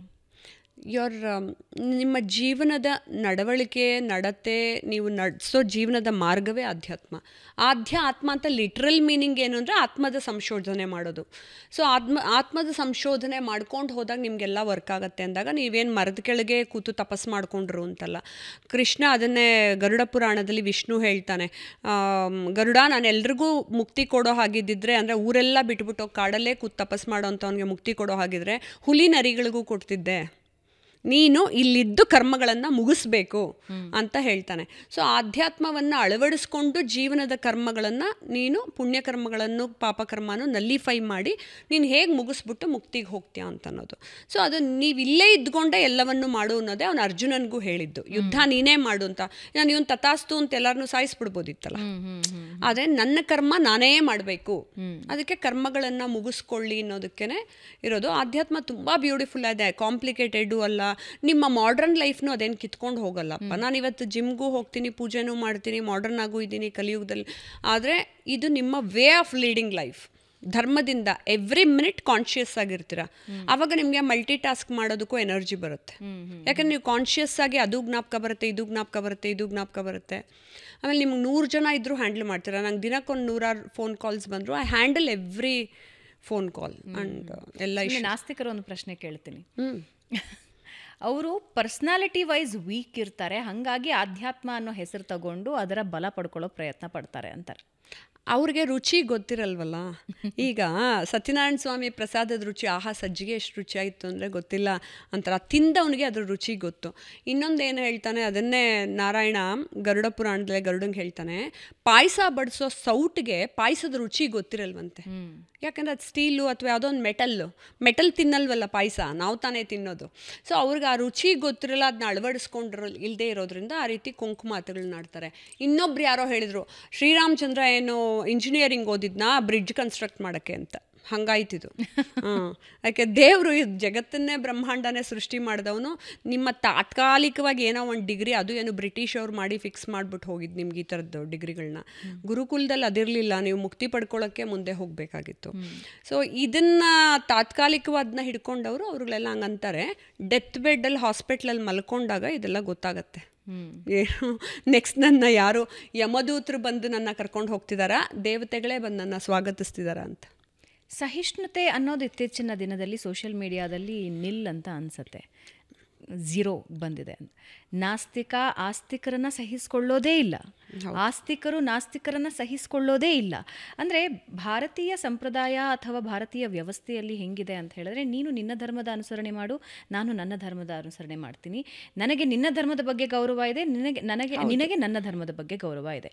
ನೀನು ನಾಸ್ತಿಕನ, ನಿನ್ನ ಆ ಅಭಿಮಾನನ ಅಥವಾ ನಿನ್ನ ಆ ನಂಬಿಕೆನ ನಾನು ಗೌರವಿಸ್ತೀನಿ ಅಂತ. ಆದರೆ ಇವತ್ತಿನ ಸೋಷಿಯಲ್ ಮೀಡಿಯಾ ಅಥವಾ ಸೋಷಿಯಲ್ ಮೀಡಿಯಾದಲ್ಲಿರುವಂತಹ ವ್ಯಕ್ತಿಗಳ ಸಮಸ್ಯೆ ಏನು ಅಂದರೆ, ನನಗಿಷ್ಟ ಇಲ್ಲದೆಲ್ಲಾನು ನಾನು ದ್ವೇಷಿಸ್ತೀನಿ ಅಂತ. ವಿರೋಧ ಅಲ್ಲ ಅದು, ವಿರೋಧ ಅಲ್ಲ, ದ್ವೇಷ. ಯಾಕೆ ಮನುಷ್ಯರಲ್ಲಿ ಬದಲಾವಣೆ? ಆವಾಗಲೇ ಹೇಳ್ದಂಗೆ ನಾನು ಕಲಿಯುಗದಲ್ಲಿ ರಾಹು ಕಿಂಗ್, ರಾಹು ಮಂಗಳ, ನಾನು ಹೇಳಿದ್ದೆ ಕರೆಕ್ಟು. ನನಗೆ ಅಲ್ಲಿ ಶುಕ್ರ ಪ್ಲಾನೆಟ್ ಕಾಣಿಸ್ತಿಲ್ವಾ, ಶುಕ್ರನೇ ಇಲ್ಲ. ನನಗೆ ನಿಮ್ಮ ಅಜ್ಜಿ ಕಾಣಿಸ್ತಿಲ್ವಾ, ಅಜ್ಜಿನೇ ಇಲ್ಲ ಅಲ್ಲ. ಈಗ ಗೋಡೆ ಮೇಲೆ ಎಲ್ಲರ ಮನೇಲೂ ಫೋಟೋ ಹಾಕಿರ್ತಾರೆ. ಎಷ್ಟೋ ಜನ ಅಜ್ಜಿ ತಾತಂದ್ರನ್ನ ನೋಡಿರಲ್ಲ, ಮುತ್ತಜ್ಜಿನ ನೋಡಿರಲ್ಲ. ಅವರೇ ಕಣೋ ನಿಮ್ಮ ಅಜ್ಜಿ ಇಂದಾಗ ಒಪ್ಕೋತೀವಿ ತಾನೇ ನಾವು. ಹಾಗಾದ್ರೆ ನಮ್ಮ ಅಜ್ಜಿನೇ ಇರಲಿಲ್ಲ, ತಾತನೇ ಇರಲಿಲ್ಲ, ನೀನು ಹೆಂಗೆ ಹುಟ್ಟಿದೆ? ಇವಾಗ ನಿನ್ನ ಆತ್ಮದಲ್ಲಿರುವ ನೀನು ಉಸಿರಾಡೋದು ಗಾಳಿನೂ, ನೀನು ಉಸಿರಾಡೋದಾಗ ಒಂದು ಕ್ರಿಯೆಯನ್ನು ಅನುಭವಿಸ್ತೀಯ ಹೊರತು ಅದು ಎಲ್ಲಿದೆ ಅನ್ನೋದು ನಿನಗೆ ಗೊತ್ತಾಗಲ್ಲ. ಈವನ್ ನಿನ್ನ ಆತ್ಮ ಆಗಿರಲಿ, ಜೀವ ಆಗಿರಲಿ. ಕೊನೆಗೆ ಹಾಸ್ಪಿಟ್ಲಲ್ಲಿ ಆಪ್ರೇಷನ್ ಮಾಡಿದಾಗಲೂ ಎಲ್ಲ ದೇವ್ರಿಗೆ ಬಿಟ್ಟಿದ್ದು ಸರ್ ಅಂತಾರೆ ಕೊನೆಗೆ. ಈ ನಾಸ್ತಿಕರು ಅನ್ನೋದು ಅಲ್ಲ. ಈ ಜನಗಳಿಗೆ ಹುಚ್ಚಿಯನ್ನು ಇಟ್ಕೊಂಡಿದೆ ಅಂತ ಹೇಳಿದ್ರೆ, ನಂದು ಅನ್ನೋದು ನಾನೇನೋ ಒಂದು ಕಾಮೆಂಟ್ ಹಾಕಬೇಕು, ನಾನೇ ಕೊನೆಗೆ ಗೆಲ್ಲಬೇಕು ಅನ್ನೋದು ಎಂಡಿಂಗ್ ಅವರೇ ಮಾಡ್ತಾರೆ. ಈಗ ಯಾರೋ ಒಬ್ರು ಮಾಡ್ಕೊಂಡು ಹೋಗಿ ಅದನ್ನ ಸಮಾಧಾನ ಪಡಿಸಿದ್ರು, ಇವ್ನು ಇನ್ನೊಂದೇನೋ ಕೆದಕ್ಬಿಟ್ಟು ಹೋಗ್ತಾನೆ. ನಾ ಆವಾಗಲೇ ಹೇಳ್ದಂಗೆ ಅವ್ರವ್ರ ಜೀವನದಲ್ಲೇ ಅನುಭವಿಸ್ತಾ ಇರ್ತಾರೆ ಕಷ್ಟನ. ಅವ್ರವ್ರ ಅಪ್ಪ ಅಮ್ಮನೇ ಕಷ್ಟದಲ್ಲಿರ್ತಾರೆ, ಅವರೇ ಕಾಯಿಲೆಗಳು ಅನುಭವಿಸ್ತಾ ಇರ್ತಾರೆ. ಆಮೇಲೆ ಇವರೆಲ್ಲ ಸಾಧಕರಲ್ಲ. ಯಾರ್ಯಾರು ಸೋಷಿಯಲ್ ಮೀಡಿಯಾಗೆ ಬಂದ್ಬಿಟ್ಟು ಟೈಮ್ ವೇಸ್ಟ್ ಮಾಡ್ಕೊಂಡು 2 ಅವರು ಯಾರ್ದೋ ಬೇಡದೇ ಇರೋದನ್ನು ಚರ್ಚೆ ಮಾಡೋ ಬದಲು ಇವರೇ ಸಾಧನೆ ಮಾಡಿ 100 ಕೋಟಿನ ಸಂಪಾದನೆ ಮಾಡಿ ಸಮಾಜವನ್ನು, ಜಗತ್ತನ್ನು ಉದ್ಧಾರ ಮಾಡೋ ಕೆಪಾಸಿಟಿ ಇವರಲ್ಲೂ ಇದೆ. ಯಾಕೆಂದರೆ ಬಡತನದಿಂದ ಹೋದಂಥ ಅನೇಕ ಬಿಸ್ನೆಸ್ ಮ್ಯಾನ್ಗಳು ಇವತ್ತು ದೊಡ್ಡ ಮಟ್ಟಕ್ಕೆ ತಲುಪಿ ಇಷ್ಟು ಎಂಪ್ಲಾಯ್ಮೆಂಟ್ ಕ್ರಿಯೇಟ್ ಮಾಡಿದ್ದಾರೆ. ಅಂದರೆ ಅವ್ರಿಗೂ ಇರೋದು 2 ಕಾಲು ಕಣ್ಣು ಕೈ ಅದೇ ಥರನೇ, ಇವನಿಗೂ 24 ಅವರ್ಸೇ, ಅವ್ರಿಗೂ 24 ಅವರ್ಸ್. ಅವ್ರು ಮಾಡಿದ್ರು ಇವನು ಯಾಕೆ ಮಾಡಲ್ಲ? ಅದೇ ಇಲ್ಲಿ ಕಾಮೆಂಟ್ ಮಾಡೋಕ್ಕೆ ಎಲ್ಲ ಎನರ್ಜಿ, ಎಲ್ಲ ಎಫರ್ಟು ಎಲ್ಲ ಹಾಕ್ಬಿಟ್ಟು ತಮ್ಮನ್ನು ತೋಡ್ಕೊಂಡು ಅಲ್ಲಿ ಹಾಕ್ತಾರೆ. ಅದು ಪೂರ್ಣ ಮಟ್ಟದ ಜ್ಞಾನ ಇರಲ್ಲ. ಆಮೇಲೆ ಇನ್ನೊಂದೇನು ಅಂತ ಹೇಳಿದ್ರೆ, ತ್ರೇತಾಯುಗ, ದ್ವಾಪರಯುಗ, ಕೃತ ಎಲ್ಲ ಕಡೆನೂ ರಾಕ್ಷಸರು ಇದ್ದರು. ದೇವಾನುದೇವತೆಗಳಿದ್ದರೂ ಕೂಡ ರಾಕ್ಷಸರು ತಪಸ್ ಮಾಡಿ ಎಲ್ಲ ಕಿತ್ಕೊಂಡು ಹೋಗ್ಬಿಟ್ಟು ತಿರುಗಿ ದೇವ್ರಿಗೆ ತೊಂದರೆ ಕೊಡೋಕ್ಕೆ ಬರೋರು ಅವರೇ ಇವರು. ಕಲಿಯುಗದಲ್ಲಿ ಅವ್ರು ಬರಬೇಕಲ್ಲ, ಅವ್ರದ್ದೇ ಆದ ಗುಣದಲ್ಲಿ ಬಂದುಬಿಟ್ಟು ನಿಮ್ಗೆ ಹಿಂಸೆ ಕೊಡಬೇಕಲ್ಲ.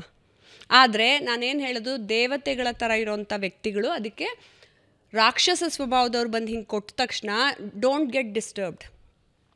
ನೀವೇನು ಮಾಡ್ತೀರಾ, ವಿಚಲಿತರಾಗ್ಬಿಟ್ಟು ಅವ್ರು ತೊಂದರೆ ಕೊಡ್ತಿದ್ದಾನೆ, ನೋಡಿ ಮೇಡಮ್ ಹಿಂಗೆಲ್ಲ ಹೇಳ್ಬಿಟ್ರು, ನೋಡಿ ಮೇಡಮ್ ಹಾಗೆಲ್ಲ ಹೇಳ್ಬಿಟ್ರು, ನಾನು ಹಂಗಲ್ಲ, ನಾನು ಒಳ್ಳೆಯವರು. ನೀವು ಒಳ್ಳೆಯವರು ಅಂತ ಪ್ರೂವ್ ಮಾಡ್ಕೊಳ್ಳೋದು ಬೇಡ, ದೇವ್ರು ನೋಡ್ತಾ ಇರ್ತಾನೆ. ಸೊ ನೀವು ಅದನ್ನೆಲ್ಲ ಮರೆತು ಮುಂದಕ್ಕೆ ಹೋಗಬೇಕು. ಫಿನಾನ್ಷಿಯಲ್ ಇಂಡಿಪೆಂಡೆನ್ಸ್ ಬಗ್ಗೆ ನಾನು ಈಗಾಗಲೇ ಬಹಳ ಕೇಳಿದೆ. ಆದರೆ ನಾನು ಮತ್ತೆ ಯಾಕೆ ಇದನ್ನು ಕೇಳ್ತಾ ಇದ್ದೀನಿ ಅಂದರೆ, ಹೆಣ್ಣು ಮಕ್ಕಳಿಗೆ ಇವತ್ತಿಗೂ ಸ್ವಲ್ಪ ಬದಲಾವಣೆ ಆಗಿದೆ ರೂಪಾ ಅವರೇ. ನಾವಿದ್ದ ಸಮಯಕ್ಕೂ ಈಗಿನ ಸಮಯಕ್ಕೂ ಬಹಳಷ್ಟು ಬದಲಾವಣೆ ಆಗಿದೆ. ಇನ್ವೆಸ್ಟ್ಮೆಂಟ್ ಬಗ್ಗೆ ಕೂಡ ಹೆಣ್ಮಕ್ಳು ಯೋಚನೆ ಮಾಡ್ತಾರೆ, ಉದ್ಯಮದ ಬಗ್ಗೆ ಕೂಡ ಯೋಚನೆ ಮಾಡ್ತಾರೆ. ಆದರೆ ನಾನು ಹೇಳೋದು, ಬಾಲ್ಯದಿಂದ ತಂದೆ ತಾಯಿ ಅದರ ಒಂದು ಶಿಕ್ಷಣ ಕೊಡಬೇಕಾಗತ್ತೆ. ಆ್ಯಂಡ್ ಎಜುಕೇಷನ್ ವೈಸು ಬದಲಾವಣೆಗಳಾಗಬೇಕು. ಓನ್ಲಿ ಮಾರ್ಕ್ಸ್ ಓರಿಯೆಂಟೆಡ್ ಅಲ್ಲ ಅನ್ನೋದು. ನಿನ್ಗ್ಯಾಕಿದೆಲ್ಲ ಬರೀ ಓದು, ನಿನ್ಗೆ ಕಷ್ಟ. ಸ್ಟಾರ್ಟ್ಸ್ ಫ್ರಮ್ ಹೋಮ್, ಮನೆಯಿಂದನೇ ಶುರು ಆಗುತ್ತೆ. ಅಪ್ಪ ಹೇಳ್ತಾರೆ ಓದು. ಬಟ್ ಖುಷಿ ವಿಷಯ ಏನಂದ್ರೆ, ಮೊದಲೆಲ್ಲ ಆದರೆ ಯಾಕೆ ಓದಬೇಕು ಹೆಣ್ಮಕ್ಳು ಅನ್ನೋದ್ರಿಂದ ಇವತ್ತು ಓದು ಅನ್ನೋವರೆಗೆ ಬಂದಿದ್ದಾರೆ. ಓದು, ಮಾರ್ಕ್ಸ್ ತಗೋ, ಒಳ್ಳೆ ಕೆಲಸಕ್ಕೆ ಸೇರ್ಕೋ ಅಂತ ಹೇಳ್ತಾರೆ. ಆದರೆ ಬೇಸಿಕ್ ನಾಲೆಡ್ಜ್, ಉಳಿತಾಯದ ಬಗ್ಗೆ ಅಥವಾ ಜೀವನ ಯಾವ ರೀತಿ ಬದುಕಬೇಕು ಅನ್ನೋದ್ರ ಬಗ್ಗೆ, ಹ್ಯಾಂಡಲ್ ಪೀಪಲ್, ಜನರ ಜೊತೆ ಹೆಂಗೆ ಬರೀಬೇಕು, ಹೆಣ್ಮಕ್ಳಂತೂ ಬೆರೆಯೋಂಗೇ ಇಲ್ಲ, ಗಂಡು ಮಕ್ಕಳ ಜೊತೆ ಮಾತಾಡೋ ಹಾಗಿಲ್ಲ. ಅವರ ತಂದೆ ತಾಯಿ ಭಯ ನಿಜ, ಆದರೆ ಮಕ್ಕಳನ್ನ ಇಂಡಿಪೆಂಡೆಂಟ್ ಆಗಿ ಬೆಳೆಸೋದನ್ನು ಇವತ್ತಿಗೂ ತಂದೆ ತಾಯಿ ಕಲ್ತಿಲ್ಲ. ಇವಾಗೆಲ್ಲ ಬಿಟ್ಟಿದ್ದಾರೆ ಗಂಡು ಮಕ್ಕಳ ಜೊತೆ ಮಾತಾಡೋಕ್ಕೆ. ಬಟ್ ಇದೇನಂದರೆ ಎಕ್ಸ್ಟ್ರೀಮ್ ಲೆವೆಲಲ್ಲಿ. ಏನಂದರೆ ಬಿಸ್ನೆಸ್ ಮಾಡೋದ್ರಲ್ಲಿ ಹೆಂಗೆ ಹ್ಯಾಂಡಲ್ ಮಾಡಬೇಕು ಹುಡುಗರ ಜೊತೆ ಅನ್ನೋದು ಹೇಳ್ಕೊಟ್ರಲ್ಲ ವ್ಯಕ್ತಿಗಳನ್ನ. ಬಿಕಾಸ್ ಬಿಸ್ನೆಸ್ ಅಂದಾಗ ಒಬ್ಬ ಕೆಳಗಡೆ ಇರೋ ಸೆಕ್ಯೂರಿಟಿಯಿಂದ ಹಿಡಿದು ಮೇಲ್ಗಡೆ ಇರೋ ಹೈಯರ್ ಲೆವೆಲ್ ವ್ಯಕ್ತಿಗಳ ತನಕನೂ you have to deal with them, you have to interact with them. ಹೋದ ತಕ್ಷಣವೇ ಆ ಟೇಬಲಲ್ಲೇ ಕ್ಲೋಸ್ ಮಾಡು ಬಿಸ್ನೆಸ್ನ ಅನ್ನೋದು ನಿಜವಾಗ್ಲೂ ನನಗೆ ನನ್ನ ಸಾಕು ತಂದೆ ರವಿ ರಾಜಗೋಪಾಲ್ ಅವರು ಹೇಳ್ಕೊಟ್ರು. ಎಷ್ಟೋ ಸತಿ ನಾ ಬಂದು, ಅಯ್ಯೋ ನಾ ಕೇಳಿದಷ್ಟು ಅವ್ರು ದುಡ್ಡು ಕೊಡ್ತಿಲ್ಲ ರವಿ, ನಾವು ಮಾಡಲ್ಲ ಅಂತ ಹೇಳಿದ್ರೆ, ಇಲ್ಲ ನಿಂಗೆ ಆಪರ್ಚುನಿಟಿ ಮತ್ತೆ ಬರಲ್ಲ, ಯು ಕ್ಲೋಸ್ ಇಟ್, ನೀನು ಟೇಬಲಲ್ಲಿ ಕೂತಿದ್ದಾಗಲೇ ಮುಗಿಸ್ಬೇಕು. ಆಮೇಲೆ ಕೆಲವು ವಿಚಾರಗಳನ್ನು, ಈಗ ಅಪ್ಪ ಅಮ್ಮ ಯಾವುದೋ ಒಂದು ಇಂಡಿವಿಜುವಲಿ ಒಂದು ಕೆಲಸಕ್ಕೆ ಹೋಗ್ತಿರ್ತಾರೆ. ಬಟ್ ಮಕ್ಕಳು ನಮ್ಮ ಏಜಿಗೆ ಹಂಗೆ ಒಂದು ಕೆಲಸದ ದುಡ್ಡು ಸಾಲಲ್ಲ. ಆವಾಗ ನೀವು ಮಲ್ಟಿ ಟಾಸ್ಕ್ ಮಾಡಬೇಕು, multiple business, multiple source of income ಬರಬೇಕು ಅಂತ ಎಲ್ಲವನ್ನೂ ಹ್ಯಾಂಡ್ಲ್ ಮಾಡೋದನ್ನ ಕಲ್ತಿರಬೇಕು. ಆಮೇಲೆ ಚಿಕ್ಕ ವಯಸ್ಸಿಂದ ಬರೀ ಓದು ಅಂತಂದಾಗ ನಿಂಗೆ ಎಕ್ಸ್ಪೋಜರೇ ಇರಲ್ಲ.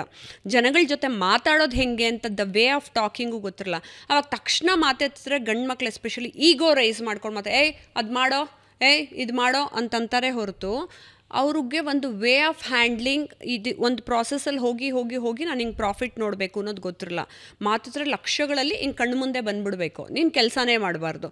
ಆ ಥರ ಮಕ್ಕಳು ಅತಿ ಆಸೆಗೆ ಹೋಗ್ತಾ ಇರೋದಕ್ಕೆ ಕಾರಣ ತಂದೆ ತಾಯಂದರು ಸ್ಲೋಲಿ ಮಕ್ಕಳಿಗೆ ಕೆಲಸಕ್ಕೆ ಕಳಿಸ್ಬೇಕು, ತುಂಬ ಓವರ್ ಪ್ರೊಟೆಕ್ಟಿವ್ ಆಗಿರಬಾರ್ದು. ಯಾಕೆಂದರೆ ನಾವೆಲ್ಲ ಇವಾಗ ನಾವು ಹೆಣ್ಮಕ್ಳು ನಾವು ನೋಡೋಕೆ ಚೆನ್ನಾಗಿದ್ವಿಪ್ಪ, ನಾವೆಲ್ಲ ರಾತ್ರಿ 10 ಗಂಟೆ ತನಕ ಕೆಲಸ ಮಾಡಿಕೊಂಡು ಬಸ್ ಸ್ಟ್ಯಾಂಡಲ್ಲಿ ನಿಂತ್ಕೊಂಡು ನಾವೆಲ್ಲ ಬರ್ತಿದ್ವಿ, ನಾವು ಬೇರೆ ಊರಿಗೂ ಟ್ರಾವೆಲ್ ಮಾಡ್ತಿದ್ವಿ. ಸೊ ನಿನ್ನ ಜೊತೆ ದೇವ್ರಿದ್ದಾನೆ, ನೀನು ಬಿ ಪಾಸಿಟಿವ್, ನಿಂಗೆ ಈ ಥರ ಆಗುತ್ತೆ. ಆ್ಯಂಡ್ ಅದ್ರ ಜೊತೆಗೆ ನಮ್ಮ ಸೆಕ್ಯೂರಿಟಿ ನಾವು ನೋಡ್ಕೋಬೇಕು. ಎಕ್ಸಾಕ್ಟ್ಲಿ, ಸೆಕ್ಯೂರಿಟಿ ನೋಡ್ಕೋಬೇಕು ಅನ್ನೋದು ಗೊತ್ತಿರಬೇಕು. ಆಮೇಲೆ ಈಗೆಲ್ಲ ಏನು ಗೊತ್ತಾ, ಫ್ರೀಡಮ್ನ ಸೆಕ್ಯೂರಿಟಿನ ಮಿಸ್ಯೂಸ್ ಮಾಡಿಕೊಂಡು ಹೋಗ್ತಾರೆ 12 ಗಂಟೆ ತನಕ ಹೊರಗಡೆ. ಆದರೆ ಬೇರೆ ಕೆಲಸಕ್ಕೆ ದುಡಿಯೋಕ್ಕೆ ಅಂತಲ್ಲ, ಪಾರ್ಟಿ ಮಾಡೋಕ್ಕೆ ಹೋದ್ವಿ, ಯಾರ್ದೋ ಬರ್ತ್ಡೇ ಏನೋ ಟ್ರಿಪ್ ಹೋಗ್ತಿದ್ದೀವಿ ನಾವು, ಪಾರ್ಟಿಗೆ ಹೋಗಬೇಕು ಅದು ಹೇಳ್ತೀನಿ ನಾನು. ಇಲ್ಲ, ನಮ್ಮ ಮನೇಲೆಲ್ಲ ಡಿನ್ನರ್ಗೆ ಹೋಗ್ತೀವಿ, ಫ್ಯಾಮಿಲಿ ಸಮೇತ ಎಲ್ಲರೂ ಹೋಗ್ತೀವಿ. ನಾನು ಅದೇ ಅನ್ಕೋತಾ ಇದ್ದೆ, ಸಿನಿಮಾ ಇಂಡಸ್ಟ್ರಿ ಅದು ಪಾರ್ಟಿಗಳು ನಡೆಯುತ್ತವೆ, ಬರ್ಡೇ ಪಾರ್ಟೀಸ್ ಇರುತ್ತೆ, ಕೆಲವೊಂದು ಇವೆಂಟ್ಸ್ ಇರುತ್ತೆ. ನನಗೆ ತುಂಬ ಜನ ಇನ್ವೈಟ್ ಮಾಡಿದ್ರು. ಇವಾಗಲೂ ಯಾರ್ದಾರ ಒಂದೊಂದು ಕೆಲಸ ಮಾಡಿಕೊಟ್ರೆ ಬನ್ನಿ ಮ್ಯಾಮ್ ಪಾರ್ಟಿಗೆ ಈ ಥರ, ನಾನು ಬರಲ್ಲ ಅಂತೀನಿ. ಯಾಕೆಂದರೆ ನಾನು ಏನೂ ಬೆಳೀದೇ ಇದ್ದಾಗ ನನಗೆ ನೀವು ಕೊಡದೇ ಅಂದರೆ ನೀವು ಅಂತ ಅವ್ರಿಗೆ ಡೈರೆಕ್ಟಾಗಿ ಹೇಳಲ್ಲ, ನಾನು ಏನೂ ಬೆಳೀದೇ ಇದ್ದಾಗ ರೂಪಾ ಅಯ್ಯರ್ನ ಕರೀಲಿಲ್ಲ. ಇವಾಗ ನನ್ನಿಂದ ಏನೋ ಒಂದು ನಿಮಗೆ ಕೆಲಸ ಆಯಿತು ಅಂದ್ಬಿಟ್ಟು ಬನ್ನಿ ಮೇಡಮ್ ಪಾರ್ಟಿ, ನಂಗೆ ಬೇಡ, ನಾನು ಈ ಲೆವೆಲಲ್ಲೇ ಇರ್ತೀನಿ. ನಾನು ನಿಮ್ಮ ಪಾರ್ಟಿಗೆ ಬಂದು ತಿಂದು ಡ್ಯಾನ್ಸ್ ಮಾಡಿ ಅಲ್ಲೆಲ್ಲ ಹೋಗೋದಕ್ಕೆ ನನಗೆ ಅವ್ರವ್ರ ಇಷ್ಟ, ಅವ್ರವ್ರು ಮಾಡ್ಕೊಳ್ಳೋದು ಅವ್ರವ್ರ ಇಷ್ಟ. ಅದು ದೊಡ್ಡವರು ಅಚೀವ್ ಮಾಡಿರೋರು ಮಾಡಲಿ, ನಾನು ಅದಕ್ಕೆ ಏನು ಕೊಂಕು ತೆಗೆಯಲ್ಲ. ನಾ ಹೇಳೋದು ಯಂಗ್ಸ್ಟರ್ಸು ಅಚೀವೇ ಮಾಡ್ದಿರಾ ನೀನು ಹೋಗಿ ಟೈಮ್ ವೇಸ್ಟ್ ಮಾಡ್ತಾ ಇದ್ದೀನಿ ಅಂದರೆ ವೆನ್ ವಿಲ್ ಯು ಅಚೀವ್? ಒಂದು ಅಚೀವ್ ಮಾಡೋದು ಹೆಸರು, ಇನ್ನೊಂದು ಫೈನಾನ್ಷಿಯಲಿ ನೀವು ಹೇಳ್ದಂಗೆ ನೀನು ಇವತ್ತೇ ಪ್ಲ್ಯಾಟ್ಫಾರ್ಮ್ ಹಾಕ್ಕೊಂಡಿಲ್ಲ ಅಂತ ಹೇಳಿದ್ರೆ ಎಷ್ಟಿದೆ ಗೊತ್ತಾ ಕೆಲಸ. ನೀನೊಂದು ಕಂಪ್ನಿ ರನ್ ಮಾಡಬೇಕು ಅಂತಂದಾಗ ಆ ಬೇಸಿಕ್ ಇವ್ರಿಗೆಲ್ಲ ಬುದ್ಧಿಗಳೇ ಗೊತ್ತಿರಲ್ಲ. ಉದ್ಯೋಗ ಆಧಾರಲ್ಲಿ ಹೆಂಗೆ ತೊಗೋಬೇಕು, ಒಂದು ಬ್ಯಾಂಕ್ ಅಕೌಂಟ್ ಓಪನ್ ಮಾಡೋದಾಗಿರಲಿ, ಪ್ರತಿಯೊಂದು ಎಲ್ಲದಕ್ಕೂ ಅಪ್ಪ ಅಮ್ಮಂದರು ಪ್ರೊಟೆಕ್ಟಿವ್ ಆಗಿ ತಾವು ಹೋಗ್ತಾರೆ. ಮಕ್ಕಳನ್ನೇ ಇಂಡಿಪೆಂಡೆಂಟಾಗಿ ಕಳಿಸ್ಬೇಕೆಲ್ಲದಕ್ಕೂ. ಓಕೆ ರೂಪಾಯರವರೇ, ಇವತ್ತಿನ ಸಮಾಜದ ಅದು ಕೂಡ ಯಂಗ್ಸ್ಟರ್ಸ್ನಲ್ಲಿ ಒಂದು ತುಂಬ ದೊಡ್ಡ ಸಮಸ್ಯೆ ಅಂತ ಹೇಳಿದ್ರೆ ಈ ಲವ್ ಸೆಕ್ಸ್ ಧೋಕಾ. ಪ್ರತಿದಿನವೂ ಎಷ್ಟು ಕೇಸಸ್ ಫೈಲ್ ಆಗುತ್ತೆ, ಕೊಲೆಗಳನ್ನು ನಾವು ನೋಡ್ತಾ ಇದ್ದೀವಿ. ಮ್ಯಾಕ್ಸಿಮಮ್ ಕೊಲೆಗಳಾಗೋದು ಒಂದು ಪ್ರೀತಿಯಿಂದ ಮೋಸ ಹೋಗಿದ್ದಕ್ಕೆ, ಪ್ರೀತಿಯನ್ನು ಒಪ್ಪದೇ ಇದ್ದಿದ್ದಕ್ಕೆ. ಆ್ಯಂಡ್ ಪಬ್ ಸಂಸ್ಕೃತಿಯಲ್ಲಿ ಇವತ್ತು ಈ ಕ್ಷಣಕ್ಕೆ ಬಂದು ನಿಂತ್ವಿ ಒಬ್ಬರು ಪರಿಚಯ ಆಗ್ತಾರೆ. ಸೋಷಿಯಲ್ ಮೀಡಿಯಾ ಸಂಸ್ಕೃತಿಯಲ್ಲಿ ಎಷ್ಟು ಜನ ಪರಿಚಯಸ್ಥರು ಅಂದರೆ ಯಾರು ಅಕ್ಕಪಕ್ಕದ ದೋಸ್ತಿಗಳಿಲ್ಲ, ಇವಾಗೆಲ್ಲ ಮೊಬೈಲ್ ದೋಸ್ತಿಗಳು ಹೆಚ್ಚಾಗಿದ್ದಾರೆ. ಅದರಿಂದನೂ ಕ್ರೈಮ್ಸ್ ಜಾಸ್ತಿ ಆಗ್ತಾ ಇದೆ. ಇವತ್ತಿನ ಸಮಾಜದಲ್ಲಿ ಈ ಲವ್ ಸೆಕ್ಸ್ ಧೋಕಾ ಅನ್ನೋದು ಯಾವ ಮಟ್ಟಕ್ಕಿದೆ ಅನ್ನೋದು ನೀವು ನೋಡ್ತಿದ್ದೀರಾ? ಎಲ್ಲಿ ಇದು ಕಡಿವಾಣ ಹೆಂಗೆ? ಕಡಿವಾಣ ಫಸ್ಟ್ ತಂದೆ ತಾಯಿನೇ ಹಾಕಬೇಕಾಗಿರೋದು. ಯಾಕೆಂದರೆ ನಿಮಗೆ ಆ ಸ್ಟ್ರಾಂಗ್ ವ್ಯಕ್ತಿತ್ವ ಬೆಳೆಸದೇ ಇದ್ದಾಗ, ಸೆಲ್ಫ್ ರೆಸ್ಪೆಕ್ಟ್ ಮತ್ತು ಸೆಲ್ಫ್ ವ್ಯಾಲ್ಯೂ ಗೊತ್ತಿಲ್ಲದೆ ಇದ್ದಾಗ ಮಕ್ಕಳು ಈಸಿಲಿ ಆಕ್ಸೆಸಬಲ್ ಆಗಿ ಎಲ್ಲ ಕಡೆ ಓಡಾಡ್ತಾರೆ. ಆಮೇಲೆ ಈಸಿಲಿ ಎಲ್ಲರೂ ಫ್ರೆಂಡ್ ಮಾಡ್ಕೋತಾರೆ.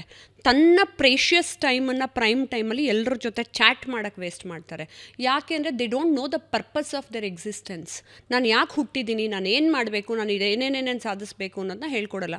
ತುಂಬ ಬಡತನದಲ್ಲಿರೋ ಮಕ್ಕಳಲ್ಲಿ ಆಯಿತು ಆ ಏಜಲ್ಲಿ ಒಂಚೂರು ಲವ್ ಆಗುತ್ತೆ, ಪ್ರೀತಿ ಆಗುತ್ತೆ, ಹಾರ್ಮೋನಲ್ ಚೇಂಜಸ್ ಅಂತ ಎಲ್ರಿಗೂ ಅಟ್ರಾಕ್ಷನ್ ಆಗುತ್ತೆ, ಎಲ್ಲರೂ ಅದು ತಪ್ಪಿಲ್ಲ.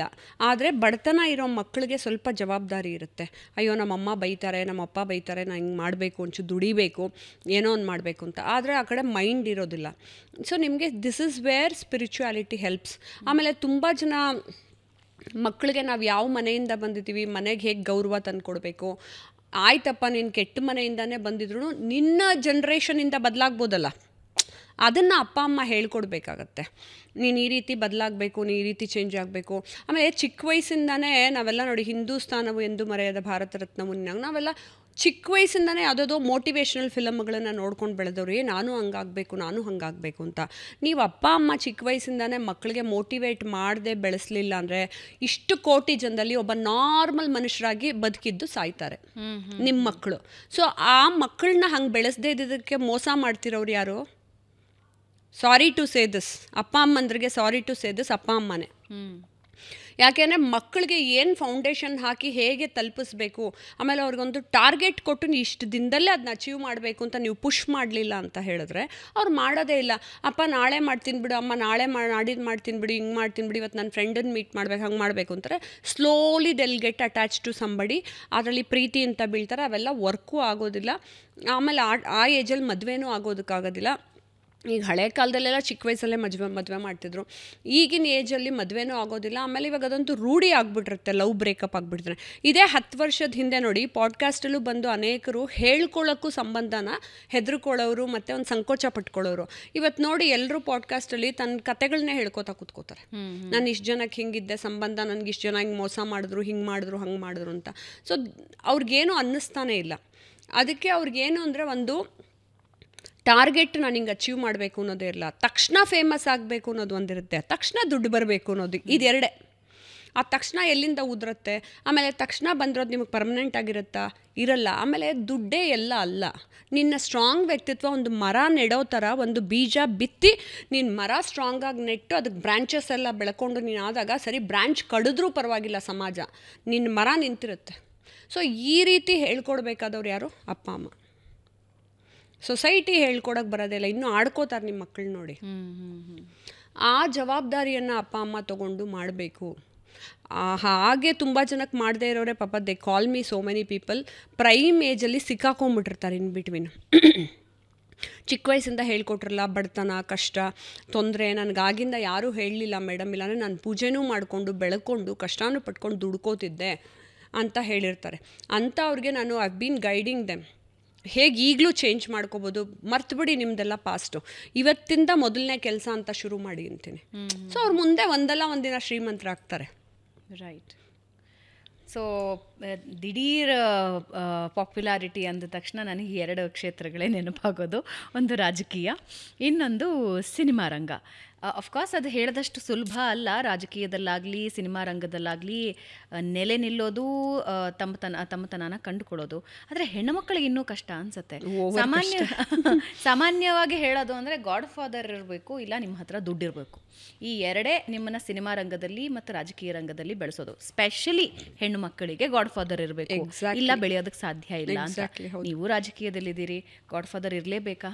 ನನ್ನ 100 ಸತಿ ಕೇಳೋರು, ಆಪ್ಕ ಕೋಯಿ ಗಾಡ್ ಫಾದರ್ ಹೇ? ಹಾಂ ಹೇ, ಕೃಷ್ಣ ಹೇ ಅಂದರೆ ಕೌನ್ ಕೃಷ್ಣ ಅನ್ನೋರು? ಪರಮಾತ್ಮ ಕೃಷ್ಣ ಅಂದರೆ ಮೇಡಮ್ ಚೋಡಿ ಅದೆಲ್ಲ ಬಿಟ್ಬಿಡಿ, ನಿಮಗೆ ಗಾಡ್ ಫಾದರ್ ಇದ್ದಾರಾ ನಿಮ್ಮನ್ನು ಬೆಳೆಸೋಕ್ಕೇನೋ? ಬೇಡ, ನನಗೆ ಯಾಕೆ ಬೇಕು? ದೇವರೇ ನನ್ನ ಜೊತೆ ಇದ್ದಾಗ ಗಾಡ್ ಫಾದರ್ ಇದ್ದಾರೆ ಅಂದ್ಕೊಂಡೆ ನೀನು ಓಡಾಡಬೇಕು, ನನ್ನೊಳಗಿದ್ದಾನೆ, ನನ್ನ ಅಕ್ಕಪಕ್ಕ ಇದ್ದಾನೆ ಅಂತ. ಅದು ಯಾವಾಗ ಬರುತ್ತೆ ಅಂದರೆ ನಾನು ಆವಾಗಲಿಂದ ಹೇಳ್ದಂಗೆ ಬೇರಿಂದ ಬರಬೇಕು ನಿಮಗೆ.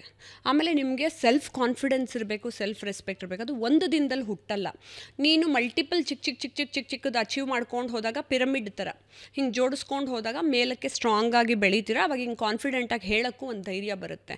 ನೀವು ಏನೂ ಮಾಡದೆ ನಾನು ದೊಡ್ಡ ವ್ಯಕ್ತಿ ಆಗ್ತೀನಿ ಅಂತ ಬಂದವರು ನಿಮಗೂ ಗೊತ್ತು. ಅನೇಕರು ರಾಜಕೀಯ ರಂಗಕ್ಕೆ ಬಂದರು, ಅಲ್ಲೆಲ್ಲ ಓಡಾಡಿದ್ರು, ತಿರುಗಿ ವಾಪಸ್ ಹೊರಟೋಗ್ತಾರೆ. ಯಾಕೆಂದರೆ ಎಗೇನ್ ತಿರ್ಗಿ ಅವ್ರಿಗೆ ಸ್ಟ್ರಾಂಗ್ ಗೋಲ್ ಇರಲ್ಲ, ಅದಾಗಲೇಬೇಕು, ಅಲ್ಲಿಗೆ ಹೋಗ್ತೀನಿ ಅಂತ. ಲಕ್ಕಿಲಿ ಇವಾಗ ಏನಾಗಿದೆ, ನಮಗೆ ಎಲ್ಲ ರಂಗದಲ್ಲೂ ಮಹಿಳೆಯರಿಗೆ ತುಂಬಾ ಶೋಷಣೆ ಪ್ರಾಬ್ಲಮ್ಗಳು ಎಲ್ಲ ಆಗಿದ್ರು ಮಹಿಳೆಯರು ರೆಬಲ್ಲಾಗಿ ಬೇರೆ ರೀತಿ ಎದ್ದು ಓಡಾಡ್ತಿದ್ದಾರೆ. It's not a competition between ಗಂಡಸರಿಗೂ ಹೆಂಗಸರಿಗೂ ಆಗೋ ಕಾಂಪಿಟೇಷನ್ ಅಂತ ಅಲ್ಲ.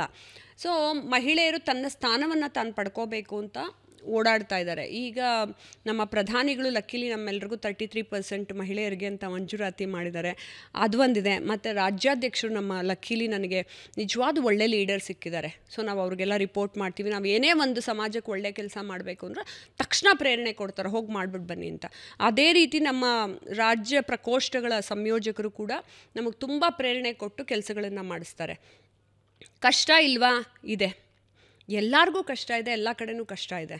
ನಿಮಗೆ ಒಂದೇ ದಿನದಲ್ಲಿ ಹೆಸರು ಬಂದ್ಬಿಡಲ್ಲ, ಅಥವಾ ನೀವೊಂದು ಸೆಲೆಬ್ರಿಟಿ ಅಂದ್ಬಿಟ್ಟು ನಮಗೇನು ಕಿರೀಟ ಹಾಕ್ಬಿಟ್ಟು ಹಾರ ಹಾಕ್ಬಿಟ್ಟು ವೆಲ್ಕಮ್ ಮಾಡಲ್ಲ. ಆ್ಯಕ್ಚುಲಿ ಇನ್ನೂ ನಮಗೆ ಜಾಸ್ತಿ ಕೆಲಸ ಕೊಟ್ಟು ಟೆಸ್ಟ್ ಮಾಡ್ತಾರೆ. ನೀವು ಸೆಲೆಬ್ರಿಟಿ ಆದವರು ತಗ್ಗಿ ಬಗ್ಗಿ ಈಗೋ ಬಿಟ್ಟು ನಡ್ಕೊಳ್ತೀರಾ ಅಂತ ಇದನ್ನೆಲ್ಲ ಟೆಸ್ಟ್ ಮಾಡ್ತಾರೆ.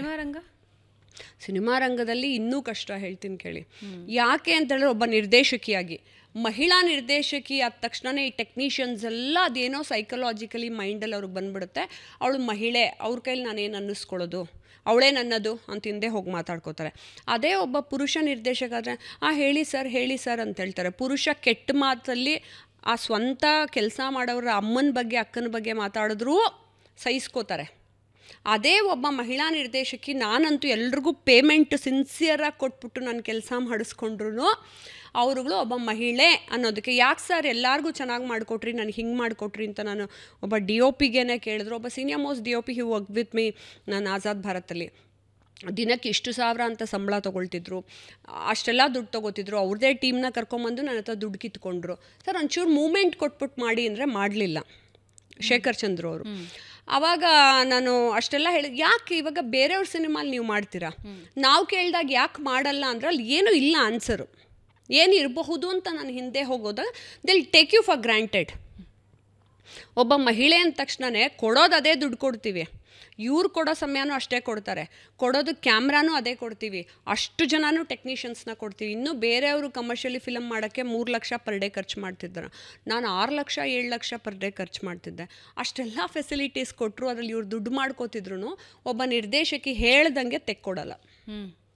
ಅಲ್ಲಿ ತಮ್ಮ ಈಗೋನ ತಂದಿಡ್ತಾರೆ. ಎಲ್ಲ ಗಂಡಸರಿಗೂ ಯಾವುದೇ ಲೆವೆಲಲ್ಲಿ ಇರೋರ್ಗು ಅವ್ರಗಳಿಗೆಲ್ಲ ಒಂದು ಅದು ಈಗೋ ಅನ್ನೋದಿರುತ್ತೆ. ಹೌ ಟು ಫೈಟ್ ಅಂದರೆ ಇದು ಬರೀ ಇದು ಸಿನಿಮಾ ರಂಗದ ಮಾತ್ರ ಅಲ್ಲ, ಇದು ಎಲ್ಲ ಕ್ಷೇತ್ರದಲ್ಲೂ ಇದೆ. ಕಲಿಯುಗದಲ್ಲಿ ಅದು ಫೆಮಿನಿಸ್ಟ್ ಅಂತ ಮಾತಾಡೋ ಅಂಥ ವಿಷಯನೂ ಅಲ್ಲ. ಇವಾಗ ಫೆಮಿನಿಸಮ್ಮು ಅಲ್ಲ ನಾವೆಲ್ಲ ಕೇಳ್ತಾ ಇರೋದು, ನೀತಿಯ ನ್ಯಾಯ. ನಾನು ಒಂದು ಮಹಿಳೆ ಮಾಡ್ತಿದ್ದೀನಿ ಸರ್, ಕಮ್ಮಿಗೆ ಮಾಡಿ ಸರ್ ಅಂತ ಕೇಳಿದ್ನಾ? ನೋ. ನೀವು ಎಷ್ಟು ಸಾವಿರ ಕೇಳ್ತಿದ್ರು ಅಷ್ಟು ಸಾವಿರ ಕೊಡ್ತಿದ್ದೀನಿ. ನಾನು ಮಹಿಳೆ ಮಾಡ್ತಿದ್ದೀನಿ ಸರ್, 5D ಚಿಕ್ಕ ಕ್ಯಾಮ್ರಲ್ಲಿ ತೆಗೀನಿ. ನೋ. ಆರಿ ಅಲೆಕ್ಸಾ ಅಲ್ಲ, ಮಿನಿ LF ಕೊಡ್ತಾ ಇದ್ದೀನಿ ನಾನು. ಎಲ್ಲ ಒಳ್ಳೊಳ್ಳೆದನ್ನೇ ಕೊಟ್ಟು ಅಷ್ಟು ಕೋಟ್ಯಾಂತರ ರೂಪಾಯಿ ಖರ್ಚು ಮಾಡಿದ್ರೂ ನೀನು ಉಡಾಫೆಯಿಂದ, ಆಮೇಲೆ ಅಷ್ಟು ಸತಿ ಬೇಡ್ಕೊಂಡ್ರೂ ದುರಹಂಕಾರದಿಂದ ನೀನು ಮಾಡಲಿಲ್ಲ ಅಂದರೆ ಯಾರು ತಪ್ಪು? ನಾನು ಕಣ್ಣೀರು ಹಾಕ್ಕೊಂಡು ಪರಮಾತ್ಮನಿಗೆ ಹೇಳೋದು, ನಾನೊಂದು ಹೆಣ್ಣು ಹುಡುಗಿ ಇಷ್ಟು ಕಷ್ಟಪಟ್ಟು ಮಾಡ್ತಿದ್ದಾಗ ಅವ್ರ ಮನೆ ಹೆಣ್ಣು ಮಗಳು ಇನ್ನೊಬ್ಬ ಮಾಡ್ತಾನೆ, ಅಷ್ಟೇ ನಾ ಹೇಳೋದು. ಇವ್ರು ನಮ್ಗೆ ಎಲ್ಲ ಕೊಟ್ಟು ಮಾಡಲಿಲ್ಲ ಅಂದರೆ. ಯು ಬಿಲೀವ್ ಇನ್ ಕರ್ಮ? ಅಯ್ಯೋ, ಐ ಬಿಲೀವ್ ಇನ್ ಕರ್ಮ, ಐ ಬಿಲೀವ್ ಇನ್ ಶಾಪ ಆಲ್ಸೋ. ಅಯ್ಯೋ, ನಾನು ರುದ್ರಾಕ್ಷಿ ಹಿಡ್ಕೊಂಡೆ ತುಂಬ ಚೆನ್ನಾಗಿ ಶಾಪ ಯಾಕೆಂದ್ರೆ ನಾನು ಯಾರಿಗೂ ದುಡ್ಡು ವಿಚಾರದಲ್ಲಂತೂ ಮೋಸ ಮಾಡಲ್ಲ. ಕರೆದು ಮನೆಗೆ ಕೊಟ್ಟು ಹೋಗ್ತೀನಿ ಅಥವಾ ಫೋನ್ಪೇಗಳಲ್ಲಿ ಕೊಟ್ಬಿಡ್ತೀನಿ. ಆಮೇಲೆ ಸತಾಯಿಸಿನೂ ಕೊಡಲ್ಲ ನಾನು. ಈಗ ಇವತ್ತು ಕೆಲಸ ಆಯಿತಾ, ಕೆಲವ್ರು ಏನು ಮಾಡ್ತಾರೆ, ಇವತ್ತು ಶೂಟಿಂಗ್ ಮುಗಿದ್ರೆ ಒಂದು 3 ತಿಂಗಳು ಆದಮೇಲೆ ಕೊಡ್ತಾರೆ ಪೇಮೆಂಟ್. ಇನ್ನೂ ಫಿಲಮೇ ಮುಗಿದಿಲ್ಲ ಅಂತ. I am not like that. ಇವತ್ತು ಶೂಟಿಂಗ್ ಮುಗೀತಾ 2 ಡೇಸಲ್ಲೇ ಪೇಮೆಂಟ್ ಕೊಟ್ಬಿಡ್ತೀನಿ.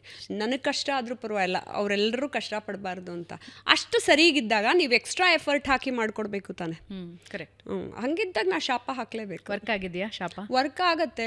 ನೇಚರ್ ಇರುತ್ತಲ್ಲ ಮ್ಯಾಮ್. ದೇವರು ನೇಚರು ಎಲ್ಲ ತಾವು ನೋಡ್ತಾನೇ ಇರ್ತಾರೆ.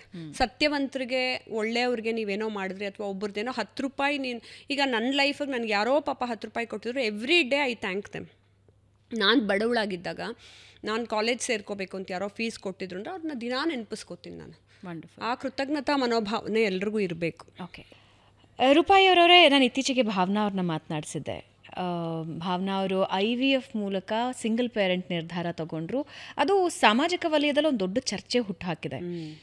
ಬಹಳಷ್ಟು ಜನ ಅದ್ರ ಬಗ್ಗೆ ಟೀಕೆನೂ ಮಾಡ್ತಿದ್ದಾರೆ, ಬಹಳಷ್ಟು ಜನ ಅದನ್ನು ಪ್ರಶಂಸಿಸ್ತಾನೂ ಇದ್ದಾರೆ. ಆ್ಯಂಡ್ ಇತ್ತೀಚಿನ ದಿನಗಳಲ್ಲಿ ಸ್ಯಾರಗಸಿ ಕೂಡ ಹೆಚ್ಚಾಗ್ತಾ ಇದೆ, ಬಾಡಿಗೆ ತಾಯಿಯನ್ನು ಪಡೆದು ಮಕ್ಕಳನ್ನು ಪಡ್ಕೊಳ್ಳೋದ್ರ ಬಗ್ಗೆ. ಇದ್ರ ಬಗ್ಗೆ ನಿಮ್ಮ ಅಭಿಪ್ರಾಯ ಏನು? ಅವ್ರಿಗೆ ಕಂಗ್ರ್ಯಾಚುಲೇಷನ್ಸ್ ಹೇಳ್ತೀನಿ. ಯಾಕೆಂದರೆ ಯಾವುದೇ ಒಂದು ಮಹಿಳೆ ಅಥವಾ ಒಂದು ವ್ಯಕ್ತಿ ಅವ್ರ ನೆಕ್ಸ್ಟ್ ಜನ್ರೇಷನ್ ಅವ್ರ ಮೂಲಕ ಬರಬೇಕು ಅಂತ ಇಷ್ಟಪಟ್ಕೊಳ್ಳೋದ್ರಲ್ಲಿ ತಪ್ಪೇನಿಲ್ಲ, ಅದು ಅವ್ರಿಷ್ಟ. ಇವಾಗ ಹಸುಗಳಿಗೂ ಅದೇ ರೀತಿ ಮಾಡ್ಕೊಂಬಂದಿರಲ್ಲ IVFನ. ಅನೇಕ ಇದೇನಾಗುತ್ತೆ, ನಾವು ತಿನ್ನೋ ಫುಡ್ಡಿಂದ ಮತ್ತು ನಮ್ಮ ಅನೇಕ ಪ್ರಾಬ್ಲಮ್ಗಳಿಂದ ಅವ್ರು ವೈಯಕ್ತಿಕವಾಗಿ ಅನೇಕರು ಪಾಪ ಈ ರೀತಿ ನಿರ್ಧಾರಗಳನ್ನ ತೊಗೊಳ್ತಾರೆ. ಇದು ಇವತ್ತಿಂದ ಅಲ್ಲ, ತ್ರೇತಾಯುಗ, ಕೃತಯುಗ, ದ್ವಾಪರ ಯುಗ ಎಲ್ಲ ಯುಗಗಳಿಂದನೂ ಬೇರೆ ಬೇರೆ ರೀತಿ ಬಂದಿತ್ತು. ಇವಾಗ ನೀವು ಕೇಳಿದ್ರೆ ಪಾರ್ವತಿ ದೇವಿಗೆ ಯಾಕೆ ನೀನು ಷಣ್ಮುಖನಿಗೆ ನೀನೇ ಜನ್ಮ ಕೊಡಲಿಲ್ಲ, ಹೊಟ್ಟೆಲಿ ಹುಟ್ಟಿಸ್ಕೊಂಡು ಬೇರೆ ರೀತಿ ಯಾಕೆ ಕೊಡಿಸ್ದೆ 6 ಜನ ಸ್ತ್ರೀಯರಿಂದ ಅಂತ ಹೇಳಿದ್ರೆ ಅದಕ್ಕೆ ಎಲ್ಲಿದೆ ಆನ್ಸರು? ಅದೇ ರೀತಿ ನೀವು ಮಹಾಲಕ್ಷ್ಮಿಗೆ ಯಾಕೆ ನೀನು ಮಕ್ಕಳೇ ಮಾಡ್ಕೊಳ್ಳಿಲ್ಲ ಅಂತ ಕೇಳಿದ್ರೆ ಎಲ್ಲಿದೆ ಆನ್ಸರು? ಗಣೇಶನ್ ಯಾಕೆ ಶಕ್ತಿಲೇ ಮಾಡಿದೆ ನೀನೇ ಹುಟ್ಟಿಸ್ಕೊಳ್ಳಿಲ್ಲ ಅಂತ ಹೇಳಿದ್ರೆ ಕುಂತಿಗೆ ಯಾಕೆ ಸೂರ್ಯನಿಂದ ನೀನು ಪಡ್ಕೊಂಡೆ, ಬೇರೆ ರೀತಿ ಪಡ್ಕೋಬೋದಿತ್ತಲ್ಲ ಅಂತ ಮಾದರಿ. ಸೊ ಅದು ಎಲ್ಲ ರೀತಿನೂ ಆಯಾ ಇದರಿಂದ ಯುಗಗಳಿಂದ ಅದೇ ರೀತಿ ಮಾಡ್ಕೊಂಬಂದಿದೆ. ಸೃಷ್ಟಿಲಿ ಯಾವ ರೀತಿ ಬೇಕಾದರೂ ಬರಬಹುದು, ಮುಂದೆ ನೆಕ್ಸ್ಟ್ ಜನ್ರೇಷನ್ ಇನ್ನೂ ಯಾವ ರೀತಿ ಬೇಕಾದರೂ ಬರಬಹುದು. ಸೊ ಇದೇನಂದರೆ ಸುಷ್ಮಿತಾ ಸೆನ್ ಅವರು ಅಡಾಪ್ಟ್ ಮಾಡ್ಕೊಂಡಾಗಲೂ ಜನ ಇದೇ ರೀತಿ ಎಲ್ಲನೂ ಮಾತಾಡ್ಕೊಳ್ತಾ ಹೋಗ್ತಾರೆ. ಅಂದರೆ ಒಬ್ಬ ಸಿಂಗಲ್ ಪೇರೆಂಟ್ ಆಗಿ ಅಡಾಪ್ಟ್ ಮಾಡ್ಕೋಬಹುದಾ ಅಂತ ಅನ್ನೋದು ಅದು ಅವರವರ ವೈಯಕ್ತಿಕ, ಅವ್ರವ್ರ ಇಷ್ಟ. ನೀವು ಒಬ್ಬ ಆಧ್ಯಾತ್ಮಿಕ ಚಿಂತಕಿ ಹಾಗೂ ಸಾಧಕಿನೂ ಆಗಿರೋದ್ರಿಂದ ನಿಮ್ಮನ್ನು ಈ ಪ್ರಶ್ನೆ ಕೇಳ್ತೀನಿ. ದಿನ ಬೆಳಗಾದರೆ ಸಾವಿರಾರು ಸಮಸ್ಯೆಗಳನ್ನು ಜನ ಅನುಭವಿಸ್ತಾ ಇರ್ತಾರೆ. ಟು ಸ್ಟಾರ್ಟ್ ಅ ಡೇ, ದಿನ ಆರಂಭ ದಿನ ಆರಂಭ ಮಾಡಿ ಅದು ಯಶಸ್ವಿಗೊಳಿಸೋದಕ್ಕೆ ಒಂದು ಸಣ್ಣ ಸೂತ್ರ ಏನಾದರೂ ಹೇಳ್ಕೊಡ್ಬಹುದಾ? ಸಣ್ಣದೇನಾದರೂ ಟಿಪ್? ಖಂಡಿತ. ಸಣ್ಣದೇನದು ಮೇಜರಾಗೆ ಪ್ರತಿಯೊಬ್ಬರು ಅಳವಡಿಸ್ಕೋಬೇಕು. ಬೆಳಗ್ಗೆ ಎದ್ದು ಅವರು ಎದ್ದಾಗ್ಲಿಂದನೇ ದೇವರ ಧ್ಯಾನ ಮತ್ತು ದೇವರು ಪರಮಾತ್ಮ ನೇಚರು, ಇವನ್ ನೀನು ದೇವ್ರನ್ನ ನಂಬದಿದ್ರು ಮ್ಯಾನಿಫೆಸ್ಟೇಷನಲ್ಲಿ ನೇಚರು ನೀನು, ಬ್ರಹ್ಮಾಂಡ ನೀನು, ಅದನ್ನು ಬಿಟ್ಟು ಈ ಸುತ್ತಲೂ ವಿಚಾರಗಳ ಬಗ್ಗೆ ತಲೆ ಕೆಡಿಸ್ಕೋಬಾರ್ದು. ಮೊದಲು ಎದ್ದ ತಕ್ಷಣ ಫೋನ್ ಮುಟ್ಟಬೇಡಿ. ಫೋನ್ ಎತ್ಕೊಂಡು ರಿಪ್ಲೈ ಮಾಡೋದು, ಅವರೇನೋ ಕೇಳಿರ್ತಾರೆ, ಇವರೇನೋ ಕೇಳ್ತಾರೆ, ನಿನ್ನ ಎನರ್ಜಿನ ಸ್ಕ್ಯಾಟರ್ಡ್ ಆಗಿ ಹರಡೋದಕ್ಕೆ ಬಿಡ್ಕೂಡ್ದು. ಚಾನಲೈಸ್ಡ್ ಆಗಿ ನಿಮ್ಮ ದಿನಾನ ಶುರು ಮಾಡಬೇಕು. ಆವಾಗ ಹೋಲ್ ಡೇ ನಿಮಗೆ ಸಕ್ಸಸ್ಫುಲ್ ಆಗಿರುತ್ತೆ. ಆಯಿತು, 108 ಹರ್ಡಲ್ಸ್ ಬರಲಿ, ನೀವು ಅದೇ ಆಗಿರಿ. ನಿಮ್ಮ ವ್ಯಕ್ತಿತ್ವ ಅದೇ ಆಗಿರಬೇಕು. ಒಂದು ಕಡೆ ಟ್ರಾಫಿಕ್ ಜಾಮ್ ಆಯಿತೋ, ಬಂದಾಯಿತೋ, ಅವತ್ತು ಕಾಲು ತುಳಿತದಲ್ಲಿ ಯಾರೋ ಆ ಥರ ಅನಿವಾರ್ಯತೆ ಮತ್ತು ಅನ್ಎಕ್ಸ್ಪೆಕ್ಟೆಡ್ ವಿಚಾರಗಳು ನಿಮ್ಮ ಜೀವನದಲ್ಲಿ ನುಸುಳ್ಕೊಂಡು ಬರುತ್ತೆ. ಆದರೆ ನೀವಾಗಿರಬೇಕು ಅಂತಂದರೆ ನಿಮ್ಮಲ್ಲಿ ಡಿವೈನ್ ಎನರ್ಜಿ ಇರಬೇಕು. ಆ ಡಿವೈನ್ ಎನರ್ಜಿ ಇರಬೇಕು ಅಂದರೆ ನೀವು you should get connected with that. So ಬೆಳಗ್ಗೆ ಎದ್ದ ತಕ್ಷಣವೇ ಶಾಂತ ರೀತಿಯಲ್ಲಿ, ಎದ್ದ ತಕ್ಷಣನೂ ಅಲ್ಲ, ನಾನು ಹೆಂಗೆ ಮಾಡ್ತೀನಿ ಗೊತ್ತಾ, ಬೆಡ್ ಮೇಲೆ ಮಲಗಿದ್ದಾಗಲೇ ಶುರು ಮಾಡ್ತೀನಿ. ಮಲಗಿರೋವಾಗಲೇ ನಿಮ್ಗೊಂಚೂರು ಎಚ್ಚರ ಆಗಿ ಕಾನ್ಷಿಯಸ್ನೆಸ್ ಬಂದಿರುತ್ತಲ್ಲ, ಆವಾಗ ಸಬ್ಕಾನ್ಷಿಯಸ್ ಟು ಕಾನ್ಷಿಯಸ್ನೆಸ್ ಬರೋ ಟೈಮಲ್ಲೇ ಇದನ್ನು ಆಲ್ಫಾ ತೀಟಾ ಗಾಮಾ ಎಲ್ಲ ಹೇಳ್ತಾರಲ್ಲ, ಆ ಲೆವೆಲಲ್ಲೇ ನೀವು ಚೇಂಜ್ ಮಾಡ್ಕೋತಾ ಹೋಗಬೇಕು. ನನ್ನ ಡೇ ಚೆನ್ನಾಗಿರುತ್ತೆ, ಇವತ್ತು ನಾನು ಚೆನ್ನಾಗಿರ್ತೀನಿ, ಎಲ್ಲವನ್ನು ಪರಮಾತ್ಮನಿಗೆ ಅರ್ಪಿಸ್ತೀನಿ. ಆಮೇಲೆ ನನ್ನ ಜೀವನದಲ್ಲಿ ಯಾರ್ಯಾರು ಹೆಲ್ಪ್ ಮಾಡಿದಾರೋ ಎಲ್ರಿಗೂ ಕೃತಜ್ಞತೆಗಳನ್ನು ಸಲ್ಲಿಸ್ತೀನಿ. ಸೊ ನನ್ನ ಕರ್ಮ ಮುಗಿಸೋಕ್ಕೆ ನನ್ನ ಶತ್ರು, ನನ್ನ ಎನಿಮಿ ಆಗಿ ಬಂದಿದ್ರು ಅವ್ರಿಗೂ ಕೃತಜ್ಞತೆಗಳನ್ನು ಸಲ್ಲಿಸ್ತೀನಿ. ಸೊ ಹೀಗೆ ನೀವು ಹೇಳ್ಕೊಳ್ತಾ ಹೋದಾಗ ಯಾರ ಮೇಲೂ ನಿಮಗೆ ಕೋಪ, ಬೇಜಾರು, ಸಿಟ್ಟು ಅದೆಲ್ಲ ಬರದೆ ನೀಟಾಗಿ ಮುಂದಕ್ಕೆ ಹೋಗ್ತಾ ಹೋಗುತ್ತೆ. ವಂಡರ್ಫುಲ್. ಜೀವನದಲ್ಲಿ ಯಾರಿಗಾದರೂ ನೀವು ಅತ್ಯಂತ ಕೃತಜ್ಞರು ಅಂತ ಯಾರ ಬಗ್ಗೆ ಅನ್ಸುತ್ತೆ ನಿಮಗೆ, ಕೃತಜ್ಞತೆ ಸಲ್ಲಿಸಬೇಕು ಅಂತ? ನಾನು ಎಲ್ರಿಗೂ ಕೃತಜ್ಞತೆಗಳನ್ನು ಸಲ್ಲಿಸ್ತಾನೆ ಇದ್ದೀನಿ. ಅಫ್ಕೋರ್ಸ್ ನನ್ನ ತಾಯಿಗೆ ಮತ್ತು ನನ್ನ ಸಾಕು ತಂದೆ ತಾಯಿಗೆ, ದೇವ್ರಿಗೆ, ಅದೆಲ್ಲ ಅದನ್ನು ಅಂದರೆ ನನ್ನ ಈ ಕಲ್ಚರ್ ಆ್ಯಂಡ್ ಫೌಂಡೇಶನಲ್ಲಿ ಫಿಕ್ಸ್ ಮಾಡಿದ್ರಲ್ಲ ಒಂದು ಮರದ ಥರ, ಅದಕ್ಕೆ ನಾನು ಕೃತಜ್ಞತೆಗಳನ್ನು ಸಲ್ಲಿಸಲೇಬೇಕು. ನೀವು ನಂಬಲ್ಲ, ನನ್ನ ಸಾಕು ತಂದೆಗೆ ಎಷ್ಟೋ ಸತಿ ಫೋನ್ ಮಾಡಿಬಿಟ್ಟು ಥ್ಯಾಂಕ್ಸ್ ಹೇಳ್ತೀನಿ. ಯಾಕೆಂದರೆ ತುಂಬ ಕಡು ಕಷ್ಟದಲ್ಲಿದ್ದಾಗ ಅವ್ರಿಗೆ ಥ್ಯಾಂಕ್ಸ್ ಹೇಳ್ತೀನಿ. ಸಾಕು ತಂದೆ ಪರಿಚಯ ಹೆಂಗಾಯ್ತು ನಿಮಗೆ? ಅವರು ಅಮೆರಿಕಾದಲ್ಲಿರೋದು, ನ್ಯೂ ಜೆರ್ಸಿನಲ್ಲಿ. ನಾನು ಅಲ್ಲಿ ವರ್ಕ್ ಮಾಡೋಕ್ಕೆ ಅಂತ ಹೋಗಿದ್ನಲ್ಲ, ಆವಾಗಿಂದ ಪರಿಚಯ ಆಯಿತು. ಆಮೇಲೆ ನಾವು 3 ಜನ ಹೆಣ್ಮಕ್ಳು ಈ ಥರ ಬೆಳೀತಾ ಇದ್ದಾಗ ಅವರು ಸಮಾಶ್ರಯಣ ಮಾಡಿಸಿ ನನಗೆ ಅವರು ಶ್ರೀ ವೈಷ್ಣವರು, ಮೈಸೂರವರು, ಆ ರೀತಿ ನನ್ನ ಅಡಾಪ್ಟ್ ಮಾಡಿಕೊಂಡ್ರು. ಅಂದರೆ ದೈವಿಕವಾಗಿ ಯಾವ ಏಜು ಅಂತ ನಾ ಪುಟ್ಟ ಮಗುಲೇ ಬೆಳೆಸಬೇಕು ಅಂತೇನಿಲ್ಲ. ಅಡಾಪ್ಷನ್ ದ ರೈಟ್ ಏಜ್, ನನ್ನನ್ನು ಕರೆಕ್ಟಾಗಿ ಆ ದಾರಿಗೆ ತೊಗೊಂಡು ಹೋಗಬೇಕು ಅಂದಾಗ. ನಾನು ಹೇಳಿದ್ನಲ್ಲ, ಇವಾಗಲೂ ನಾನು ಸುಖವಾಗಿದ್ದಾಗ ಥ್ಯಾಂಕ್ಸ್ ಹೇಳಲ್ಲ ಅವ್ರಿಗೆ. ತುಂಬ ಅಳ್ತಾ ಇದ್ದಾಗ, ತುಂಬ ಕಷ್ಟದಲ್ಲಿದ್ದಾಗ I call him up and also thank you Ravi, ನನಗಿಷ್ಟು ಜ್ಞಾನ ಕೊಟ್ಟಿದ್ದಕ್ಕೆ. ಯಾಕೆ ಗೊತ್ತಾ, ಯಾವುದೇ ಕಷ್ಟದಲ್ಲಿ ನನ್ನ ಬಿಸಾಕಿದ್ರು ನಾನೇ ಯಾರ್ದು ಹೆಲ್ಪ್ ತೊಗೊಳ್ದೆ ಎದ್ದು ಬರೋ ಅಂಥ ಜ್ಞಾನವನ್ನು ಮತ್ತು ದೈವಿಕ ಕನೆಕ್ಷನನ್ನು ನನಗೆ ಬೆಳೆಸ್ಕೊಟ್ಟು ಬಿಟ್ಟಿದ್ದಾರೆ. ಸೊ ನಾನು ಎಲ್ಲ ಮಕ್ಳಿಗೂ ಹಂಗೆ ಹೇಳೋದು, ನೀನು ಆ ರೀತಿ ಬಿಸಾಕಿದ್ರೆ ಮಧ್ಯರಾತ್ರಿ 2 ಗಂಟೆಗೆ ನೀನು ಹೋಗ್ತಾ ಇದ್ದಾಗಲೂ ಕೂಡ ನಿನಗೇನೋ ತೊಂದರೆ ಆಯಿತಾ, ಒಂದು ದೇವರು ನಿಂಗೆ ಸಪೋರ್ಟಿಗೆ ಬರ್ತಾರೆ. ನೀನು ಯಾವ ಮಂತ್ರ ಹೇಳ್ಕೋಬೇಕು, ಹೆಂಗೆ ನೀನು ಪ್ರಿಪೇರ್ ಆಗಿರಬೇಕು ಒಂದು, ಮತ್ತು ಮಲ್ಟಿ ಟಾಸ್ಕ್ ಮಾಡಿಕೊಂಡು ನಿನ್ನ ಆ್ಯಕ್ಷನ್ನು ಆ್ಯಂಡ್ ಶರಣಾಗತಿ ಪರಮಾತ್ಮನಿಗೆ, ಇದಿಷ್ಟು ಹೇಳ್ಕೊಟ್ಬಿಟ್ಟಿದ್ದಾಗ ನೀನು ನಿಲ್ಲಿಸೋದೇ ಇಲ್ಲ ಕೆಲಸ. ಕಡು ಕಷ್ಟ ಬಂದಾಗಲೂ ನೀನು ವಾಪಸ್ ಎದ್ದೊಳ್ತೀಯ. ವಂಡರ್ಫುಲ್. ಯಾವ ವಿಷಯ ಮಾತಾಡಿದ್ವಿ, ಯಾವುದು ಬಿಟ್ವಿ ಅಂತ ಹೇಳೋಂಗೆ ಇಲ್ಲ. ಎಲ್ಲ ವಿಷಯಗಳು, ಒಂದು ಸಂಪೂರ್ಣ ಜೀವನಕ್ಕೆ ಬೇಕಾಗಿರೋ ಎಲ್ಲ ವಿಷಯಗಳನ್ನು ನಮ್ಮ ಜೊತೆ ಹಂಚ್ಕೊಂಡ್ರಿ. ಹಾಗೆ ನಿಮ್ಮ ಜೀವನದ ಕೆಲವೊಂದು ಕಹಿ ಘಟನೆಗಳು, ಖುಷಿಯ ಘಟನೆಗಳು, ನಿಮ್ಮ ಜೀವನದ ಸಾಧನೆ ಎಲ್ಲ ನಮ್ಮ ವೀಕ್ಷಕರಿಗೂ ಒಂದು ದೊಡ್ಡ ಮಾರ್ಗದರ್ಶನ ಆಗುತ್ತೆ. ಧನ್ಯವಾದ ರೂಪಾಯಿ ಅವರು. Thank you so much. I must thank you, because ನಿಮ್ಮ ಪಾಡ್ಕಾಸ್ಟ್ ಎಲ್ಲ ನೋಡ್ತಾ ಇದ್ದೆ, ತುಂಬ ಚೆನ್ನಾಗಿ ಮೂಡಿ ಬರ್ತಾ ಇದೆ. ಆ್ಯಂಡ್ ನೀವಂತೂ ಅದ್ಭುತವಾಗಿ ಪಟ ಕನ್ನಡ ತುಂಬ ಚೆನ್ನಾಗಿ ಮಾತಾಡ್ತೀರಾ. ಥ್ಯಾಂಕ್ ಯು ಸೋ ಮಚ್ ನನ್ನನ್ನು ಇನ್ವೈಟ್ ಮಾಡಿದ್ದಕ್ಕೆ. Thank you. ಆದರೆ ಆಧ್ಯಾತ್ಮದ ವಿಷಯದಲ್ಲಿ ಇನ್ನೊಂದಷ್ಟು ಪಾಡ್ಕಾಸ್ಟ್ಗಳ ನಿರೀಕ್ಷೆ ಇದೆ ನನಗೆ ನಿಮ್ಮಿಂದ. ಮುಂದಿನ ದಿನಗಳಲ್ಲಿ ಆಧ್ಯಾತ್ಮ ಮತ್ತು ಮಹಿಳಾ ಸಬಲೀಕರಣದ ಬಗ್ಗೆ ಒಂದಷ್ಟು ಪಾಡ್ಕಾಸ್ಟನ್ನು ಮುಂದಿನ ದಿನಗಳಲ್ಲೂ ನಿಮ್ಮಿಂದ ನಿರೀಕ್ಷೆ ಮಾಡ್ತೀನಿ. Thank you so much. Thank you ವೀಕ್ಷಕರೇ, ಇದರೊಂದಿಗೆ ಇವತ್ತಿನ ಬೆಂಗಳೂರು ಬಸ್ ಪಾಡ್ಕಾಸ್ಟ್ ಮುಗಿಸ್ತಾ ಇದ್ದೀನಿ. ಮುಂದಿನ ವಾರ ಮತ್ತೊಬ್ಬ ವಿಶೇಷ ಅತಿಥಿಯ ಜೊತೆ ಭೇಟಿ ಆಗ್ತೀನಿ. ನಮಸ್ಕಾರ.